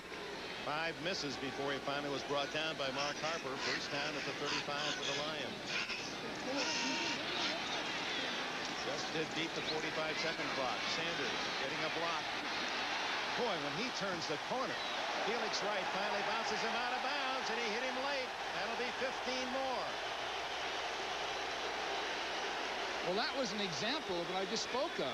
They didn't keep their leverage on him, their contain on him. They thought they had it. He just came and ran right outside of everybody. Now, it looks like they have him cut off. You'll see people come up. He's cut off. Matthews has got him. They think they've got him, and look, he just completely outruns everybody. And with that, Barry Sanders goes over the 100-yard mark again. Personal foul, unnecessary roughness, hit out of bounds, number 59, first down. A penalty not on Wright, but on Mike Johnson, who was also in on that tackle. And Sanders now has 972 yards, so 28 more, and he becomes only the 3rd Lion in their long history to rush for 1,000 yards in a season. I have a lot of respect for Tony Blaylock, defensive back for the Browns, and he had good leverage, good contain, and he could not make the play because of Sanders' speed. As you said, only 28 more yards for Sanders to get 1,000. But another big day over the century mark. Gagliano into the flat, and it's Jason Phillips. Knocked out of bounds by Felix Wright. Wright with 6 interceptions. He's tied for the NFL lead, his best ever, the safety man for the Cleveland Browns. And he's not afraid to lay some pads on those pass catchers from Drake University. And the others in the league that are battling for that top pilfering job: Eric Allen, Harry Hamilton, Tim McDonald, Phoenix, Mark Robinson, Tampa Bay, Keith Taylor is a nickel back with the Colts having a big year.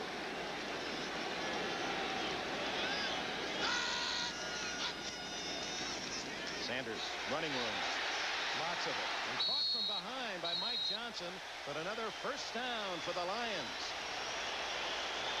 Jerry Wampler, the offensive line coach of the Lions, has done an excellent job. I really didn't expect this. They're blocking very, very effectively. What you'd suspect about this offense isn't coming to pass today. Now, if you'll take a look at that reach blocking all the way across the front, they're tying up people just long enough to get things done. Dalfor, the right guard, 67, did a great job on the linebacker that time. Had to reach way out and get him, and he got it done. Sanders out rushing the entire Cleveland offense 2-1. And he's only 18 away from 1,000. Oh, what a move! Dane Gash, one of the better DBs in the league, totally fooled.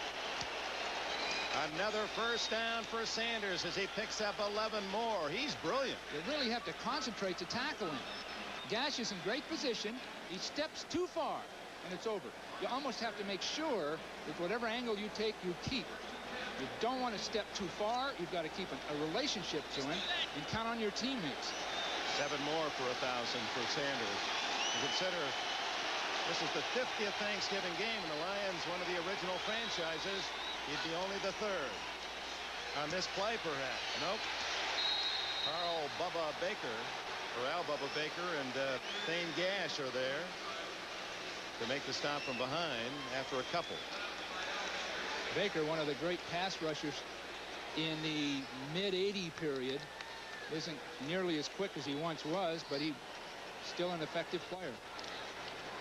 He must be an imposing guy when he's the master of ceremonies at these comedy shows, and he writes comedy himself because he doesn't like the shock kind of humor. He really likes to be clever with having fun and a good laugh. I imagine he commands respect from his audience. He's in a war today. 2nd and 9 for Gagliano. He got it. No, the ball hit the ground. Robert Clark, who has not been used much today, wide receiver from North Carolina Central, a former New Orleans Saint.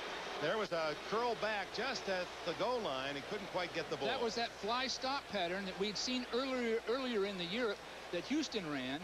Well, the same style of football. June Jones, the receiver coach, their same thing. The receiver releases straight up the field. The ball's purposely thrown behind him. He knows it's coming. He plants and turns to catch it. Gagliano just didn't have enough on the ball. It died before it got there. 3:51 left in the 3rd period. The Lions trying to take the lead in this 10-all tie. There's the option. Sanders read well by Thane Gash, who runs him out of bounds for a loss.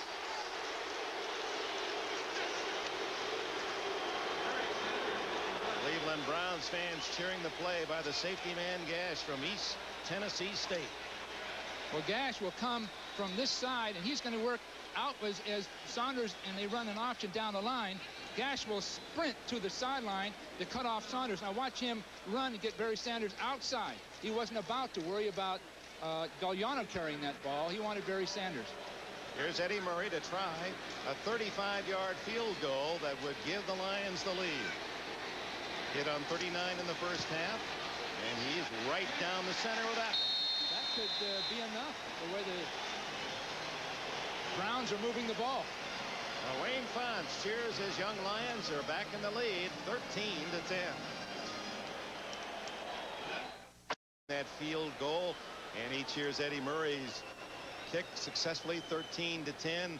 In his office, Fonts in this 2-9 year has a slogan on the wall, says tough times don't last, tough people do. And he said it has been tough. I feel I've aged 5 years this season. Long kick by Murray, and Metcalf will take the touchback. On Sunday, a full lineup for you. NBC covering the NFL. Of course, that starts with NFL Live at 12:30. We hope you'll enjoy the game in your area. Well, that's Seattle and Denver. That's always a big game, even though it's been a mighty disappointing season for the fans in the great Northwest. And how about the Broncos? Rebuilding. A lot of youth, a lot of changes, a lot of tough decisions by Dan Reeves. And that win on Monday night, even without Elway at the last moment, indicating how fine a job they've done in the Mile High City.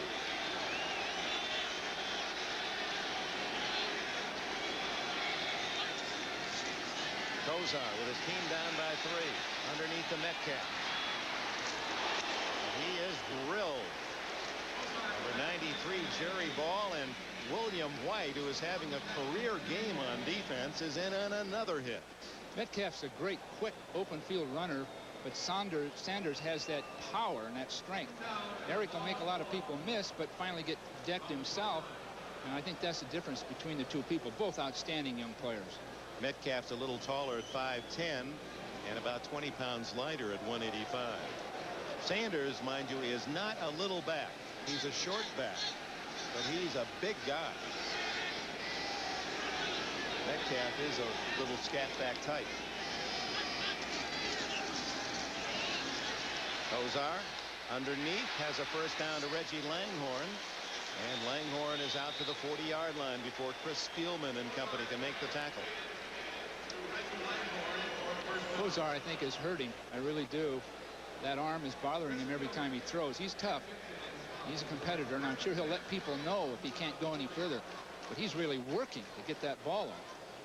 Kosar, when he joined the Browns, wanted either number 12 or number 17. Brian Sipe was one of his idols, and Ernie Accorsi suggested, why don't you try 19? Not a lot of quarterbacks have worn 19, but I know a pretty good one who does, Johnny Unitas.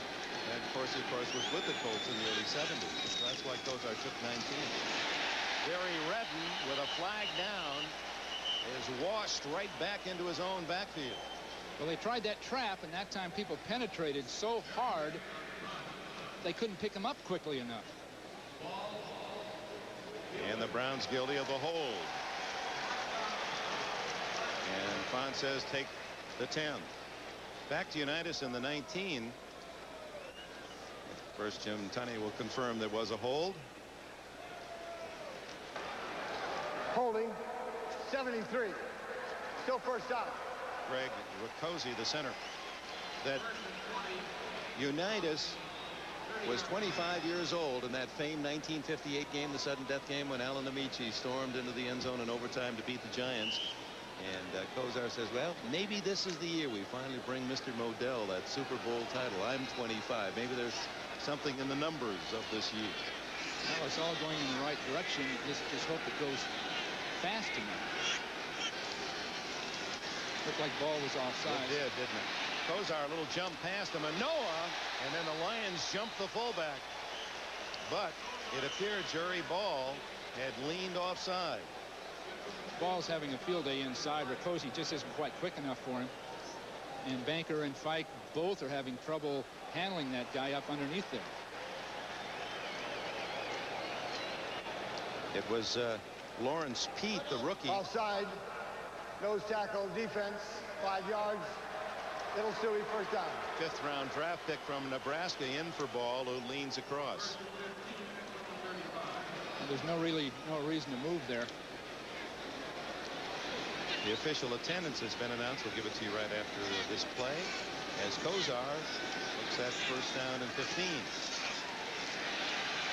Underneath again. That's been the pattern, and Keith Jones eludes Chris Spielman to pick up another 4 yards out to the 48 in front of 65,624. There were 70,000 plus tickets sold, but in attendance today, 65,624. And we consider last year there were like 47,000 here for the Thanksgiving Day game with Minnesota. I mean, this offense of the Lions, while they're only 2-9, it really has created some interest, and I think the fans, as do the players, love Wayne Fontes. They're so hungry for success here in Detroit, and they'll support anything close to it. Well, they've been very kind to Wayne in the organization, in the press. I'm really surprised and very kind with the record they've had. Here comes Metcalf, and he gets across the 50, and that should give the Browns a first down. I think he's such an effervescent, enthusiastic person that people just instinctively want him to do well. We saw him down in the locker room between practice and their Thanksgiving meal yesterday, and he's one of the players. He has a real almost a brother relationship, not the normal father-son relationship you'd see with a head coach and his players. Well, it just really remains to be seen whether they can garner enough talent to keep the staff together to become a real contender. It'll take 2 or 3 more years. Final seconds of the third quarter, and Kosar drills it complete to Slaughter.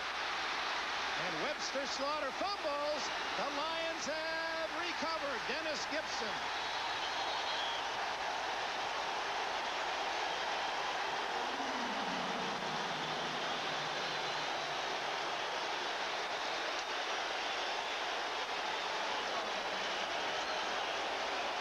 That was just tough hitting downfield as Slaughter is squashed and loses the ball.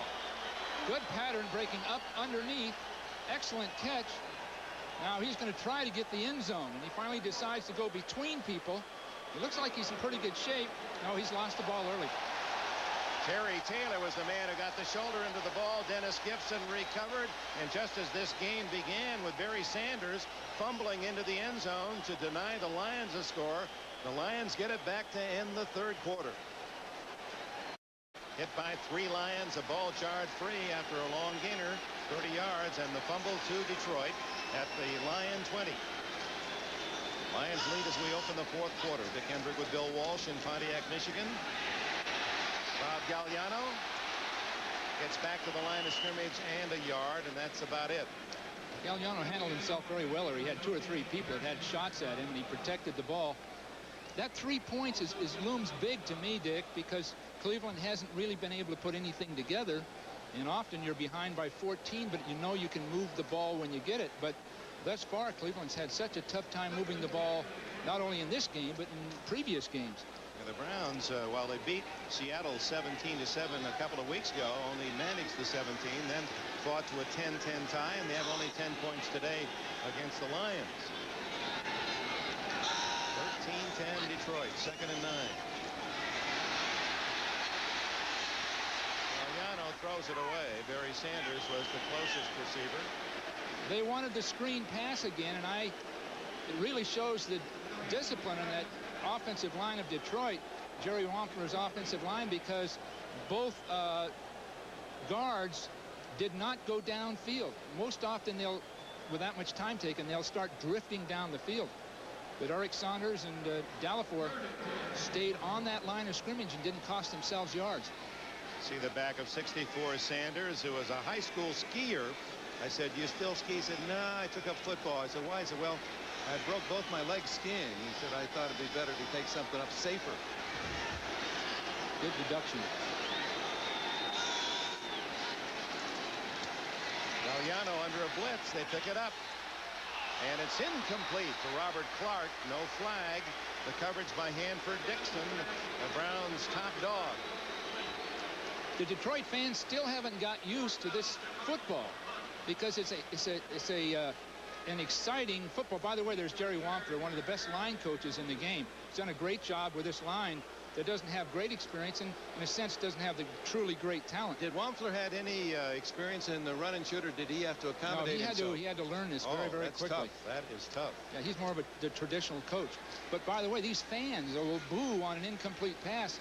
This is not a high percentage offense. They're going to make great plays, then they're going to sort of strike out on occasion. Tim Arnold roots out a good one. McNeil spins away from Crockett and is out of bounds at the 39. And he thought he was hit late. Crockett was downfield so quickly because the height of the kick that he was there, but he couldn't hit McNeil. He'd have picked up a penalty, so he ran right by him. He was running so fast he couldn't slow down. He had to sidestep McNeil, and then McNeil picked up about 12 yards. Sort of an out-of-bounds hit right there. Official took his eye off it.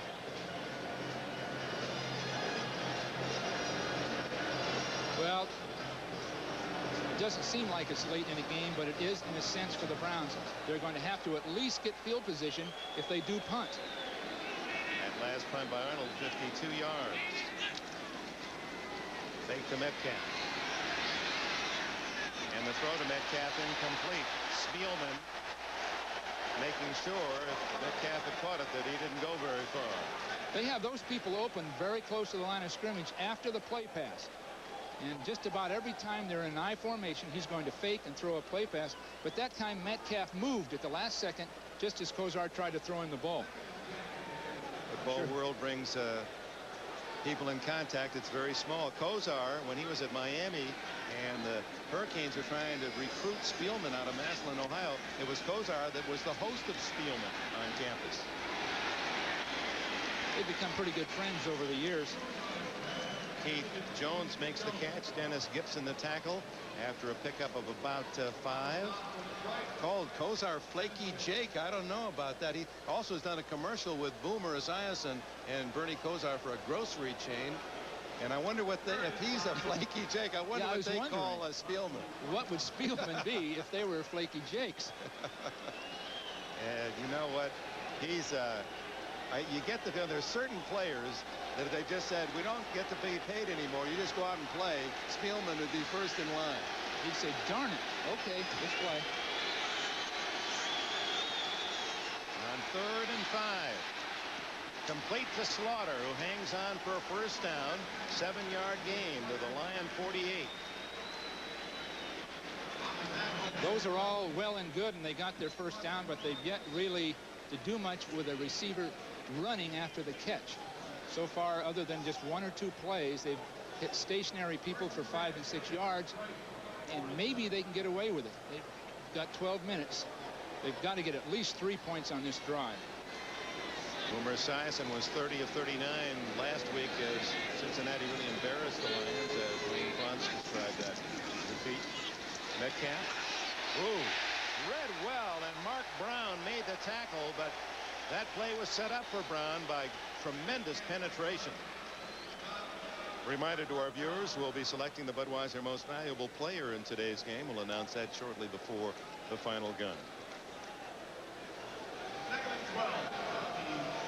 Let's check the comparison of the rookie runners. Metcalf has really been held in check, only 20 yards, while Sanders has run rampant at times and shown all of his Heisman moves.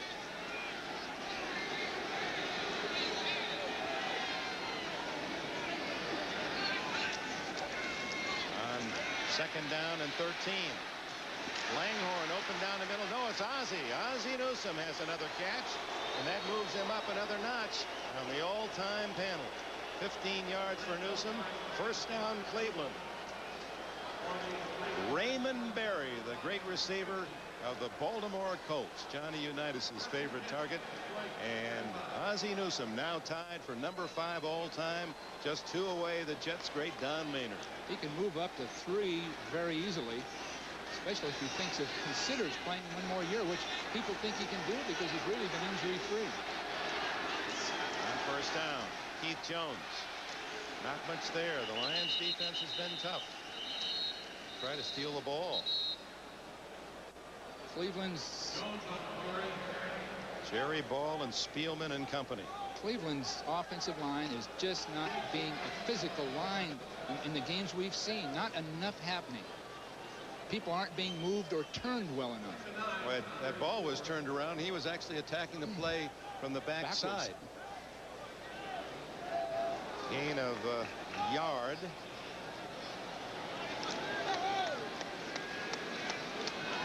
They're in long field goal range at the moment with a score 13-10 Detroit. 10 minutes left in the 4th. Protected well. The throw incomplete to Langhorne. Flag down. Jerry Holmes got there too soon. Well, that ball hung up there for both guys. That was in the air too long to really be an effective play. Defense, number 43, first down. Veteran Holmes now in his 8th year out of West Virginia. And that's a first down at the Lion 29. Well, I'm waiting for Kosar to throw toward the man in motion. Twice now they've run a man in motion, and the people to that side of the field have been open, all of them. And he's throwing strong side, or in other words, over toward the flanker. And I'm sure they're seeing that upstairs, but it's right there. It's been there at least 3 distinct times I've seen the hooking receiver and the man in motion have been open. And you saw in the replay, one official waved it off as a good play. The other from behind the play called the foul on Holmes. Angles are everything. It was a tough call.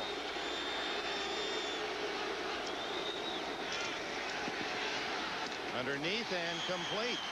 So Webster Slaughter, who has another catch. He's over the 50 catch mark, and Slaughter's making a real bid, despite the fumble today, for a Pro Bowl spot.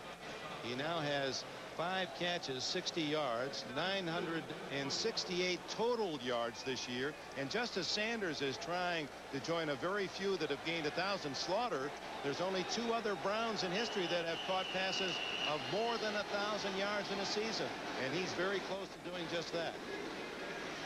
32 more yards today, and Webster Slaughter will be with Ozzie Newsome and the great Paul Warfield. Warfield, the Hall of Famer, in one season, 64, over 1,000 yards. He's the only wide receiver to ever do it for Cleveland. It's amazing, with all the great passing. And their greatest years, though, were played with Paul Brown's coaching, and when they'd have 12 or later 14 games. Jim Tunney.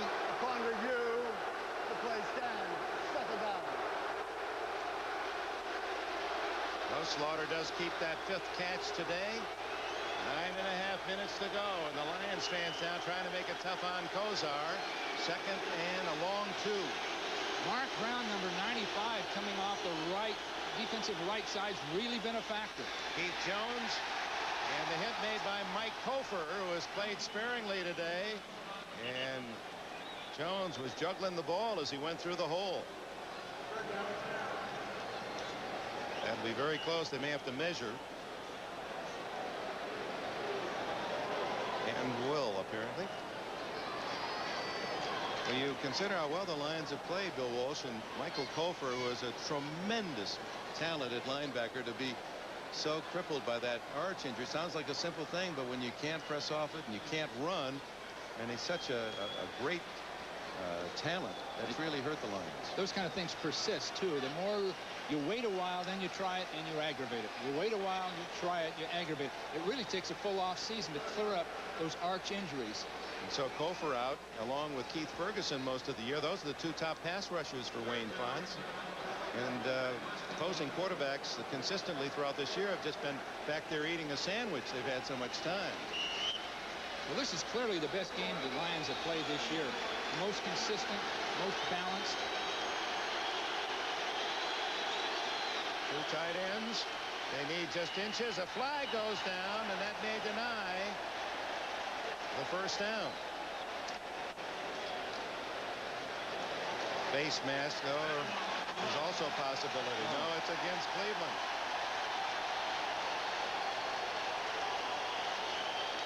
Instead of a first down, Bud Carson will look at 3rd down and 10 yards plus. Holding 73. Still 3rd down. Another on the center.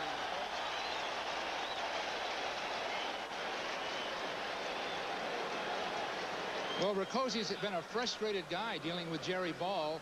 You see him facing us right over the ball here. And let's take a look and see where that hole comes. It looks okay now, but he's pulling him back toward him. You see him with his hands on the jersey, pulling it toward him. The ball is just too much for one man to handle. Well, right now, it's vital that Kosar get his team in the middle of the field and get 5 yards so they know they've got a field goal. There it is. Tim Manoa got 3 or 4 before he stacked up by Jimmy Williams and the omnipresent William White.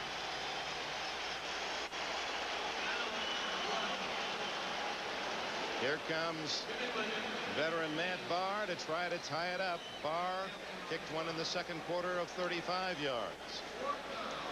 And this one will be about 44 yards. Tom Baugh to snap.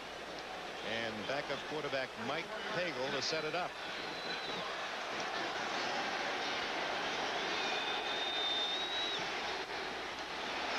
And it is no good. It just missed to the right.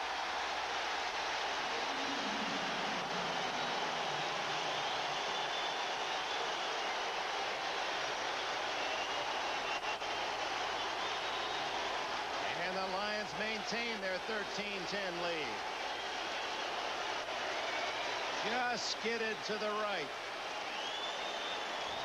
And 8:17 remaining in the fourth, and Wayne Fontes hoping for that elusive third win. Will return after these messages from your local station.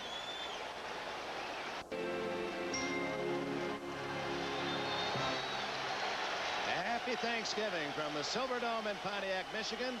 And it's been a terrific game in terms of fan interest here at 13-10 Lions, as Barr just missed a field goal that would have tied, and Sanders isn't missed by Al Bubba Baker, who has assisted veteran Clay Matthews. You know, we spoke before the game about this offense, and it's theoretically well conceived, but this is the point in a game where conceivably you could use a tight end, two running backs, one of them being a big blocker like a Tom Rathman, to control the ball and use the clock. And the Lions have no facility to do that. They have four wide receivers. Now they have Barry Sanders, and Sanders can make his yards, but right now Cleveland is going to load up to stop Sanders from carrying that football. And Sanders comes out with 990 yards on the season. Gagliano. And down he goes. Carl Big Daddy Hairston, another sack for him, and Andrew Stewart got a piece of it. So that's a good point. When people analyze this offense, you get down to where you want to control the clock, control the ball, and when your offense is based on throwing it, however well, you're risking interception and you're risking stopping the clock with the incomplete pass, and here the sack. This is where they can run into problems. That's why there's no need to feel you have to be a purist in football or any other field of sports or anything so that you don't do certain things. Detroit needs a tight end. They need two backs in their backfield on occasion. That's no insult. Third down and 17. And Sanders, they were keying on him. You're absolutely right, Coach. Clay Matthews mirroring every move of Sanders, drops him for a loss. So that sequence went Sanders a 1-yard loss, then a sack by Hairston on the quarterback Gagliano, and now another loss of 2 yards against Sanders. And now the Lions have to punt with Arnold in there. He'll kick from around his own 5 with dangerous Cube McNeil back at the Cleveland 37. Well, if McNeil handles the punt and can get to the 50, Kosar at least should be able to get a field goal. Good pressure on Arnold. Short kick. McNeil, fair catch at the 44-yard line, and Ray Crockett didn't run too far that time. He had him covered. 6:10 to go, and the Lions still lead by 3. Now's the time. Your Chevrolet Geo dealer's the place. The last great deals of the decade. With hundreds in cash back. On Chevy Corsica, Beretta, and the roomy Lumina sedan. And the trucks America loves, from Blazers to S10 pickups. And it really pays to get to know Geo, the great new line of import-inspired cars. So see your Chevrolet Geo dealer now for great deals on select 89 and 90 models. Before the last great deals of the decade. Our yesterday's news. NBC sports coverage of the National Football League is brought to you by Today's Chevrolet, who invites you to see why nobody's winning like the heartbeat of America. By Apple Computer, the power to be your best. And by Bud Light, everything else is just a light.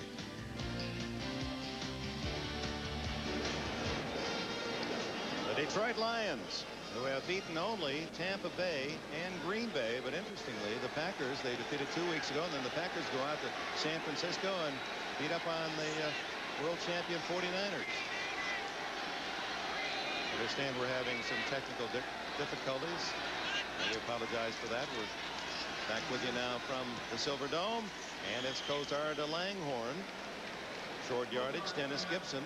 And again, that's been the pattern, totally predictable. The Lions like to play a lot of zone, will give you the short stuff, deny the long pass, and that's what Kosar likes to do anyway. So it's a matter of just giving Kosar some, but when he gets close to scoring, then really putting the bolts on him. No question about it. And one holding penalty would wipe out Cleveland at this point, because all they're really able to get done is 5- and 6-yard hooking type pattern. And a 10-yard holding penalty would get them in deep trouble fast. Second and short as Jones is sent in motion. Metcalf on the sidelines. Good throw to his right now. That's been open all day. Goes the other way, however, to Ozzie Newsome, and another catch for the veteran tight end from Alabama. His first catch of this long string was from Brian Sipe, but the first time as a rookie that Newsome touched the ball, he scored a touchdown. A reverse called by his coach then, Sam Rutigliano. Well, he's the consummate tight end. And it's, as we all have said, it's a dying breed in a sense. There are fewer and fewer coming out of college, and fewer playing, because so many teams, when they want to throw the ball, are going to 4 wide receivers or 3 wide receivers. Where are all the tight ends? They're playing forward in the NBA. James Worthy. Charles Barkley. Underneath, wide open, Redden, and he has a first down, but there is a yellow spot on the green, and it looks as if Cleveland's got another holding call. This is when the coach, look at the composure of Bud Carson. The coach wants to strangle the guy making those holding calls, and I'm sure they're legitimate. But you know, the game's hanging in the balance. Holding, 68. Still first down. Ted Banker, former Kansas City Chief and Jet. Now the left guard is going to come out, 68. He's got Kosar right in front of him. Oh, very close. Gee, that is so close. It looks like the official thought he saw something. And that's why Kosar, called, but Banker really didn't do anything at that point. Kosar. Down he goes. That will be in the grasp. A sack back at the 42. Jerry Ball. He is a load. Well, we talked about a holding penalty knocking Cleveland out of it because they haven't been able to throw the ball up the field for any significant yardage. So those 5- and 6-yard hooks aren't getting it done. In this case, Bernie Kosar goes to the play pass in an obvious passing situation. An unblocked man, ball again, coming off Rakosi's block most likely. Conceivably, it could have been Banker blocking down on him, but he just came clean. Second down and 27. We saw Dick Mochaleski in his last year, distinguished coaching career. Timeout, Cleveland. Time running out, 4:07 left. Michigan, Ohio area, 70,611 tickets sold. Lions in last place, 2-9. Browns in trouble, and Bud Carson not at all happy with Jim Tunney's crew today. Browns hanging tentatively and tenaciously, however, at a half-game lead, but trailing today, with Houston breathing down their back. So often there's a holding penalty of some kind on the final drive that so often can be questioned. Did you tell your players now, hey, let's watch the holding, or did you not even want to plant the seed? Oh, we did, but we just had to be ready on this kind of situation to have the right play calls. Kosar protected well. And now throws to Langhorn, who gets out of bounds at the Lion 41-yard line. That'll be 11 yards short of a first down, but does get back some of the 27. Well, he's going to have one down now to get 10 yards. That's a good move. Kosar made an excellent spontaneous play there, running to his left, getting that right arm back and getting the ball thrown accurately. But this is the big play right here, Dick. And he's been sharing the load. Slaughter has 5 catches, Langhorn has 5, and the tight end Newsome with 4.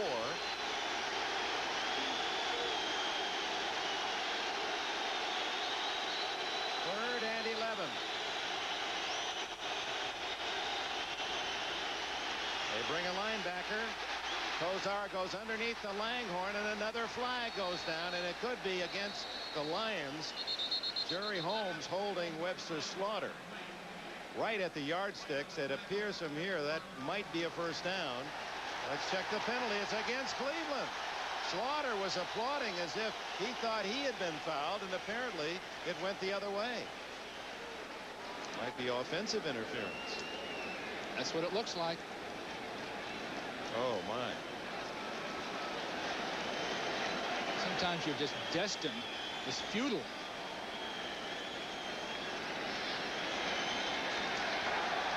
Pass interference.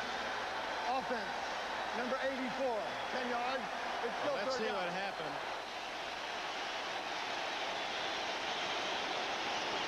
Slaughter coming off the line of scrimmage. He's trying to release outside. Oh, gee. His arms are out. And, the ball goes the other way.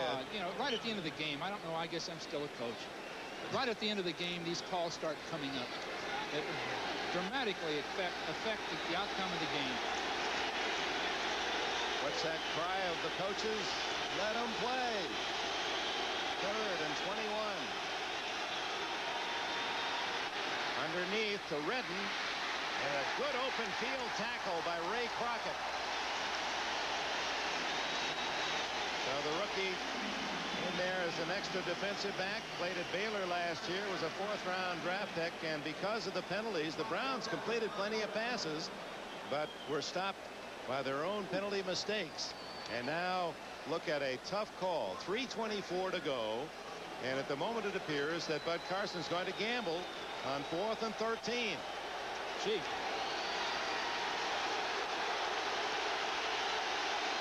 Lions fans are on their feet.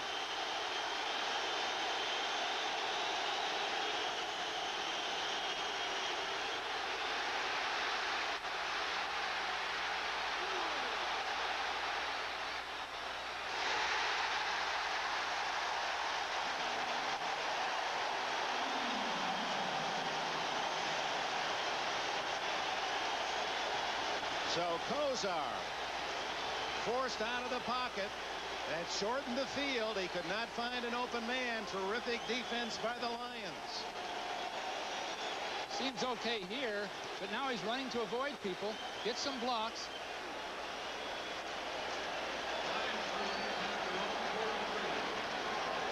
And Bud Carson, I believe, even had that pass been caught, it would have been out of bounds. And Wayne Fonts now in the driver's seat. 2:54 to go. And again, the run and shoot with a 3-point lead. Can they protect it? Well, they have the field position now. They really can't go wrong. If they can just sooner or later punt, get Cleveland back up, because Cleveland's going to have to use their 2 timeouts.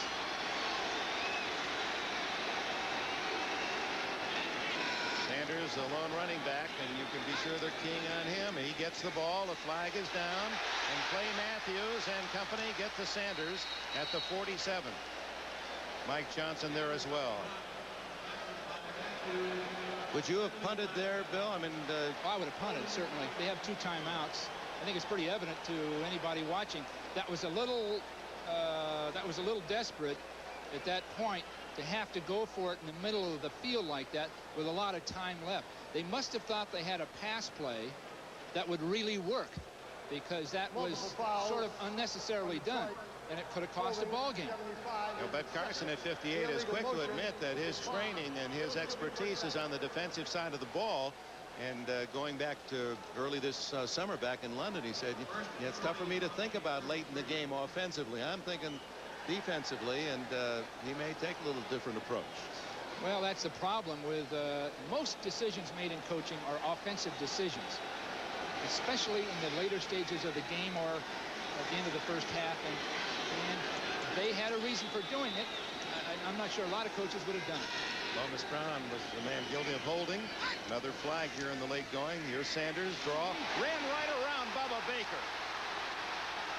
And then stays in bounds. There's a big leg play by Barry Sanders as he froze the veteran Baker and then had the mental makeup to stay in bounds and keep the clock running. You just can't sit down and get ready to tackle him. You've got to go at him, and you have to have the right angle to tackle him. And with those 13 yards, rookie Barry Sanders is over 1,000 yards and gets a standing ovation as he joins only 2 other Lions in history. Browns losing perhaps first place, and Wayne Fonte set up a little note from the Lions bench. He thought that you might want to. Oh, I can see it now. Let it go, will you? Are you kidding? We got a chance to sack you. Are you thinking? Well, very happy much Thanksgiving to you. And a happy Thanksgiving to you. It's all of you. And it's great to have you all aboard around the country to share what really has become a part of this American holiday for so many. A football game from Lions country. And they're doing the roaring, and now only a miracle can save Cleveland from a stinging defeat. 2nd and 9. Sanders. McKee is trying to go for the ball. The tackle made by Robert Banks. This game is property of the National Football League, the Detroit Lions and the Cleveland Browns. All rights reserved.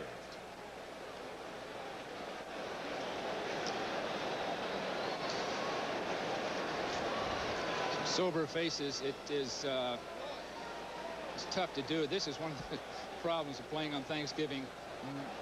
One team is not hungry when they finish showering up. And the other couldn't be happier. What a way to celebrate the holiday. Time running out on Cleveland. They can't stop it, and this is where that 45-second clock is a killer late in the game. It just seems like too much time to just kneel down and let it run out. Sanders, well, I guess not if you're a Lion fan. Sanders stopped.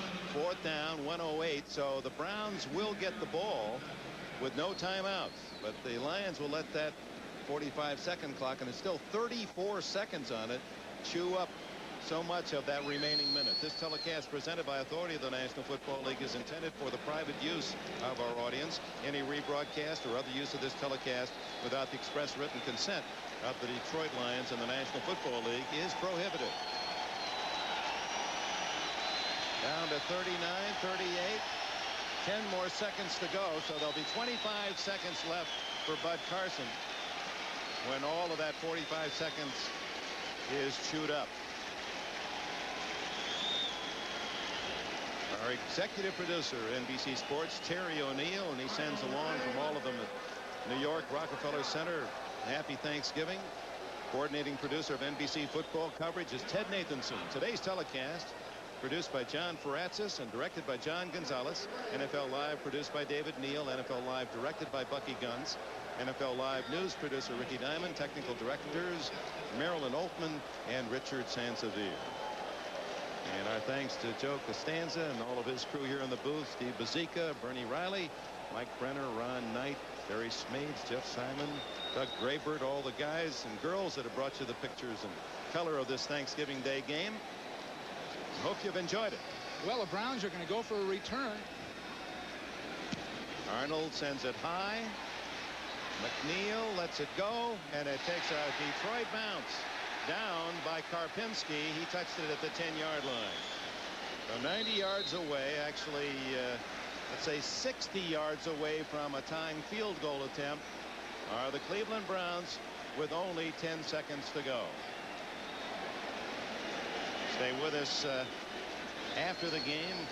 Chance to show you the highlights of this game as well as, if possible, an interview with one of the Lions and a reprieve on the Steve Corson, one of the most touching stories in sport this year. Corson, the former Pittsburgh Steeler offensive lineman, who's waiting for a heart donation.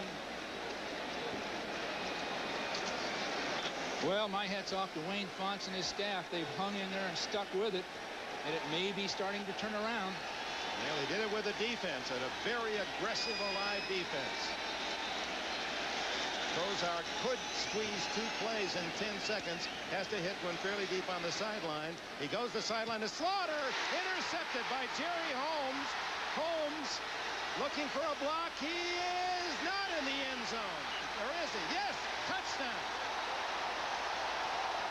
Happy Thanksgiving. Detroit Lions beat the Browns. Well, it was befitting of the game. They took Cleveland apart. Cleveland couldn't handle it. 37 yards for the veteran Jerry Holmes. His second touchdown return of the season. And one wonders just how serious that elbow is of Bernie Kosar's. And Bud Carson's team, with a great run of 4 straight wins in the middle of the year, is tied by Kansas City on Sunday, and 4 days later beaten, upset by the Detroit Lions and Barry Sanders, who passes the 1,000-yard mark in just his 12th game. Well, Kosar had to throw it up. He had just maybe 2 plays, so he lost it. It takes off on him a little bit. 2 people going for the ball, and that was it. I'm not sure his arm is right. Let's hope for him that it gets better. So the Lions, on the final play of the game, get the interception touchdown by Holmes. The frosting for Wayne Fonts, whose team defensively checked the Browns and had enough offense to pull the win. Chevy S10 4-wheel drive pickups take on the 4-wheel drive Ford Ranger in off-road power. Chevy charges ahead with the biggest standard engine in its class, the 4.3-liter Vortec V6. 2 more cylinders than Ford's standard engine, 2 more liters than Ford, and 60 more horsepower than Ford. Sure, Chevy has an unfair advantage, but Chevy S10 drivers have known that all along. Nobody's winning like the heartbeat of America. Today's truck is Chevrolet. Welcome back, and the final score. They did not give Holmes a touchdown. We hesitated on our call, even though the official called a touchdown. As Holmes hit about the 1-yard line, it appeared that he went down. There it is. The ball came out. He did not break the plane, even though he then picked up the ball later. And on the review, they say no touchdown.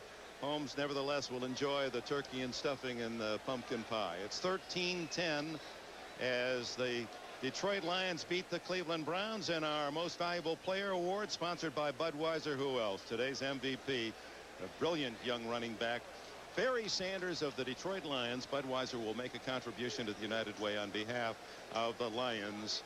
Barry Sanders. And we'll be back after these messages from your local station.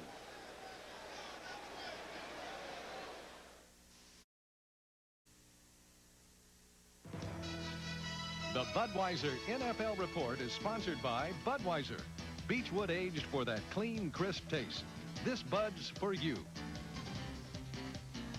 What a strange season for the Lions as we welcome you back to our NFL Live studios in New York. They've had their moments, even though they've only won 3 times. We're now halfway through the NFL's yearly holiday helping of football juice. The Eagles and Cowboys kick off just after 4 Eastern time, so we invite the folks to stay with us, and we'll catch them up here on the post-game show until the kickoff for the next game. The insiders will be back during this segment, including Bobby Beathard's ratings of the top 6 NFL teams at this point in the season. We'll also hear comments from players and coaches around the league as we head into Week 12 slate of games on Sunday. Well, O.J., the Browns' offense continues to bog down. Through their first 9 games, they averaged 26 points a game.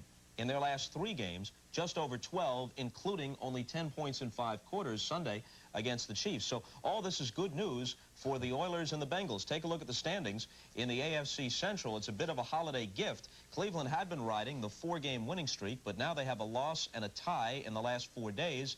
And Houston has a chance to move in front coming up on Sunday if they can beat Kansas City. And Cincinnati is right back in the thick of it, too. Well, there's not a team in that division except Houston that's playing like they really want to win the championship. Bud Carson is going to have to find a way to add some juice into that offense of his. They've only scored 20 points in the last 2 weeks. Unfortunately, he's getting great defensive play, but they played good defensive today. But Barry Sanders, I mean, there was a couple of plays there was no way he should have gotten any yards, but with his talent and his ability to improvise, the kid was in the open and ran for almost 150 yards. Well, speaking of which, officially 145 on 28 carries. He's standing by at the Silverdome. Barry Sanders, I don't know if you're aware of this, but earlier this year, O.J. tabbed you as the Offensive Rookie of the Year in both conferences, and that's high praise coming from the Juice. I really appreciate that comment. He's truly a guy that I looked up to in my younger days, and you know, hopefully I can carry through with those predictions of his. Barry, tell me about this offense. It appears as every time you get the ball, you're in an open field situation because the defense is so spread out. Yes, it does. It does spread the defense out. That's one of the things that's very positive about this offense, and it's really directed toward the pass, so a lot of times the defense doesn't really pay a lot of attention to me. We've got the play here, Barry. I don't know if you have a monitor anywhere nearby where you can see it, but O.J. and I can comment if you don't. We're going to look at the play in the second half where you go over 1,000 yards for the season. It appeared to be a draw play. I think Al Bubba Baker had you dead to rights. You did a little boogie. And the next thing we knew, you had a first down, and you had the presence of mind not to run out of bounds on the play. Did the coach mention anything to you on the sideline? Basically, you know, we always know that we're supposed to stay in bounds, you know, at the end of the game. Hope you don't mind. I used one of your moves to get outside of the defensive end that time. I wish I had that move. I'd be out there. I'd still be playing. Well, we asked the folks to use their imaginations, because apparently we don't have it. I'm sure you guys can bring it back radio style, but we don't have the tape available just yet. We can hear some of the remaining fans of the Silverdome, though, chanting, "Barry, Barry." I guess you've won them over early, huh? I guess so. They've been very supportive. They've had to bear with us a little bit this year. We've had, you know, a hard time. We're young, but hopefully the future is very bright for us. How about your physical situation, Barry? You've missed parts of games this year. Hip pointer, twisted ankle. You've been banged up all season long. It's not really been that case. I did suffer a mild hip pointer last week. I did turn my ankle a little bit. I wasn't really, you know, hurt to where I had to come out of the game. Coach just said he'd rest me for this game. Tell me about your goals for this season. You're over 1,000 yards, even though you've missed 2.5 games this season. You are in striking distance of winning a rushing title. Does that ever come into your mind? It has over the last few weeks. The main goal, objective, is to try to win these last 4 games. That'll give us a lot of confidence going into the next season. Barry Sanders, congratulations to you. You picked a great time to have one of your best games of the year, national television on Thanksgiving Day. Thanks a lot. I'd like to thank God, and I'd say hi to my family back home in Wichita, Kansas. Okay, Barry, thanks very much. Barry. Thanksgiving Day continues on NBC. The Insiders are next. Bobby Beathard and Ralph Wiley standing by, and we'll do it right after these messages.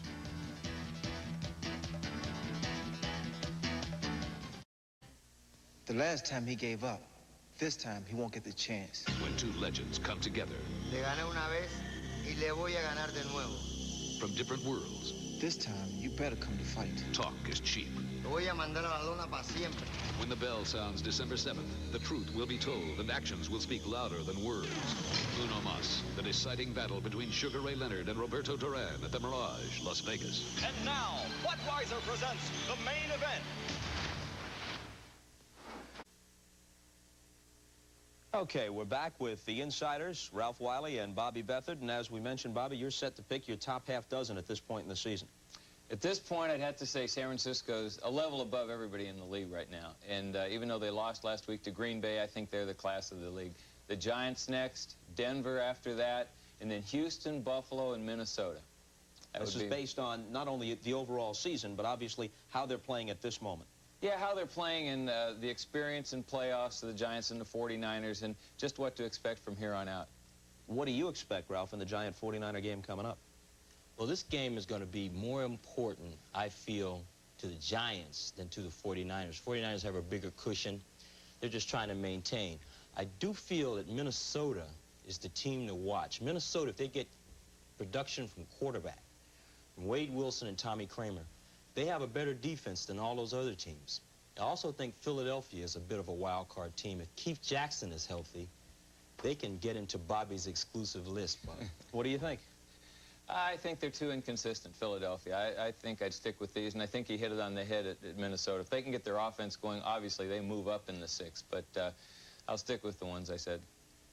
Now, I have an opportunity here to hand out the sort of three-quarter season or two-thirds season award. And it has to go to Bill Bidwell, the owner of the St. Louis Cardinals, who has outdone himself now. He has managed in 2 years' time to accomplish in Phoenix what it took him 2 decades to do in St. Louis, which is to alienate everybody. Well, he's definitely a hands-on owner. In fact, you might want to call this strangulation, Bobby. I don't know. What do you think? I think it's going to be tough to get a coach to come in there because of the reputation there. Everybody says you can't go in there and win. And so it'll be very interesting to see if he can get the guy he really wants. You can't win long-term, maybe an occasional 9-7 if you get lucky in the right circumstances. You can't win long-term if the front office can't work hand-in-hand with the coach. And it can't always be the coach's fault, one time after another, one time after another. The only constant through all the ineptitude, through all the years, the only constant is the big guy in the front office. And we're back to take a look at Sunday's games, a preview, when the post-game show continues after this.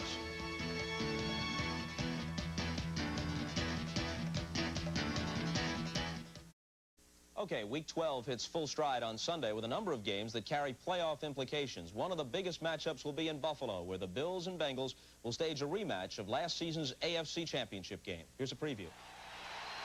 The Bengals visit the Bills in a rematch of last year's AFC title game, though this one will be in Buffalo, and last year's, which you're looking at part of now, was in the jungle in Cincinnati. Both teams are struggling. The Bills, in fact, lost last Sunday to the Pats.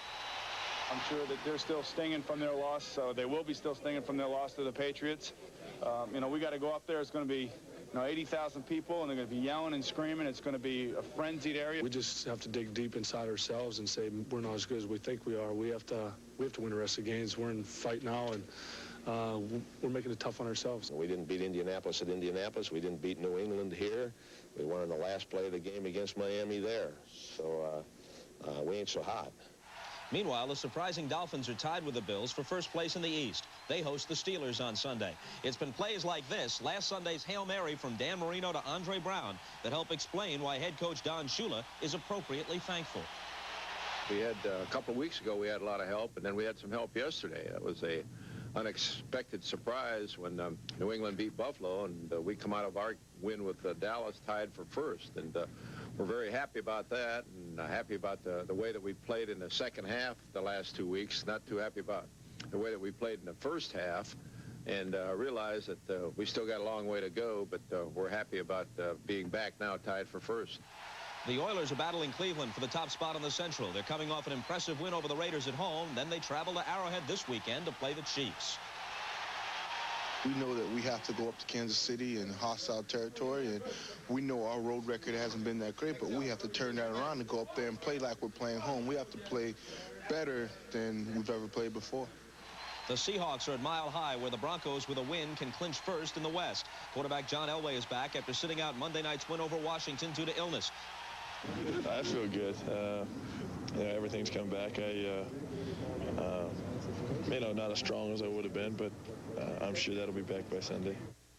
And on Sunday at 12:30 Eastern Time, OJ will take a look at the troubles of late for his former team, the Bills, suddenly losing 2 in the last 3 weeks, one of them to the Falcons, the other to the Patriots. Both games they were favored in. We'll talk more about that as time allows, but first, as we say goodbye on this Thanksgiving Day, a look at some of the people who helped us put the show together.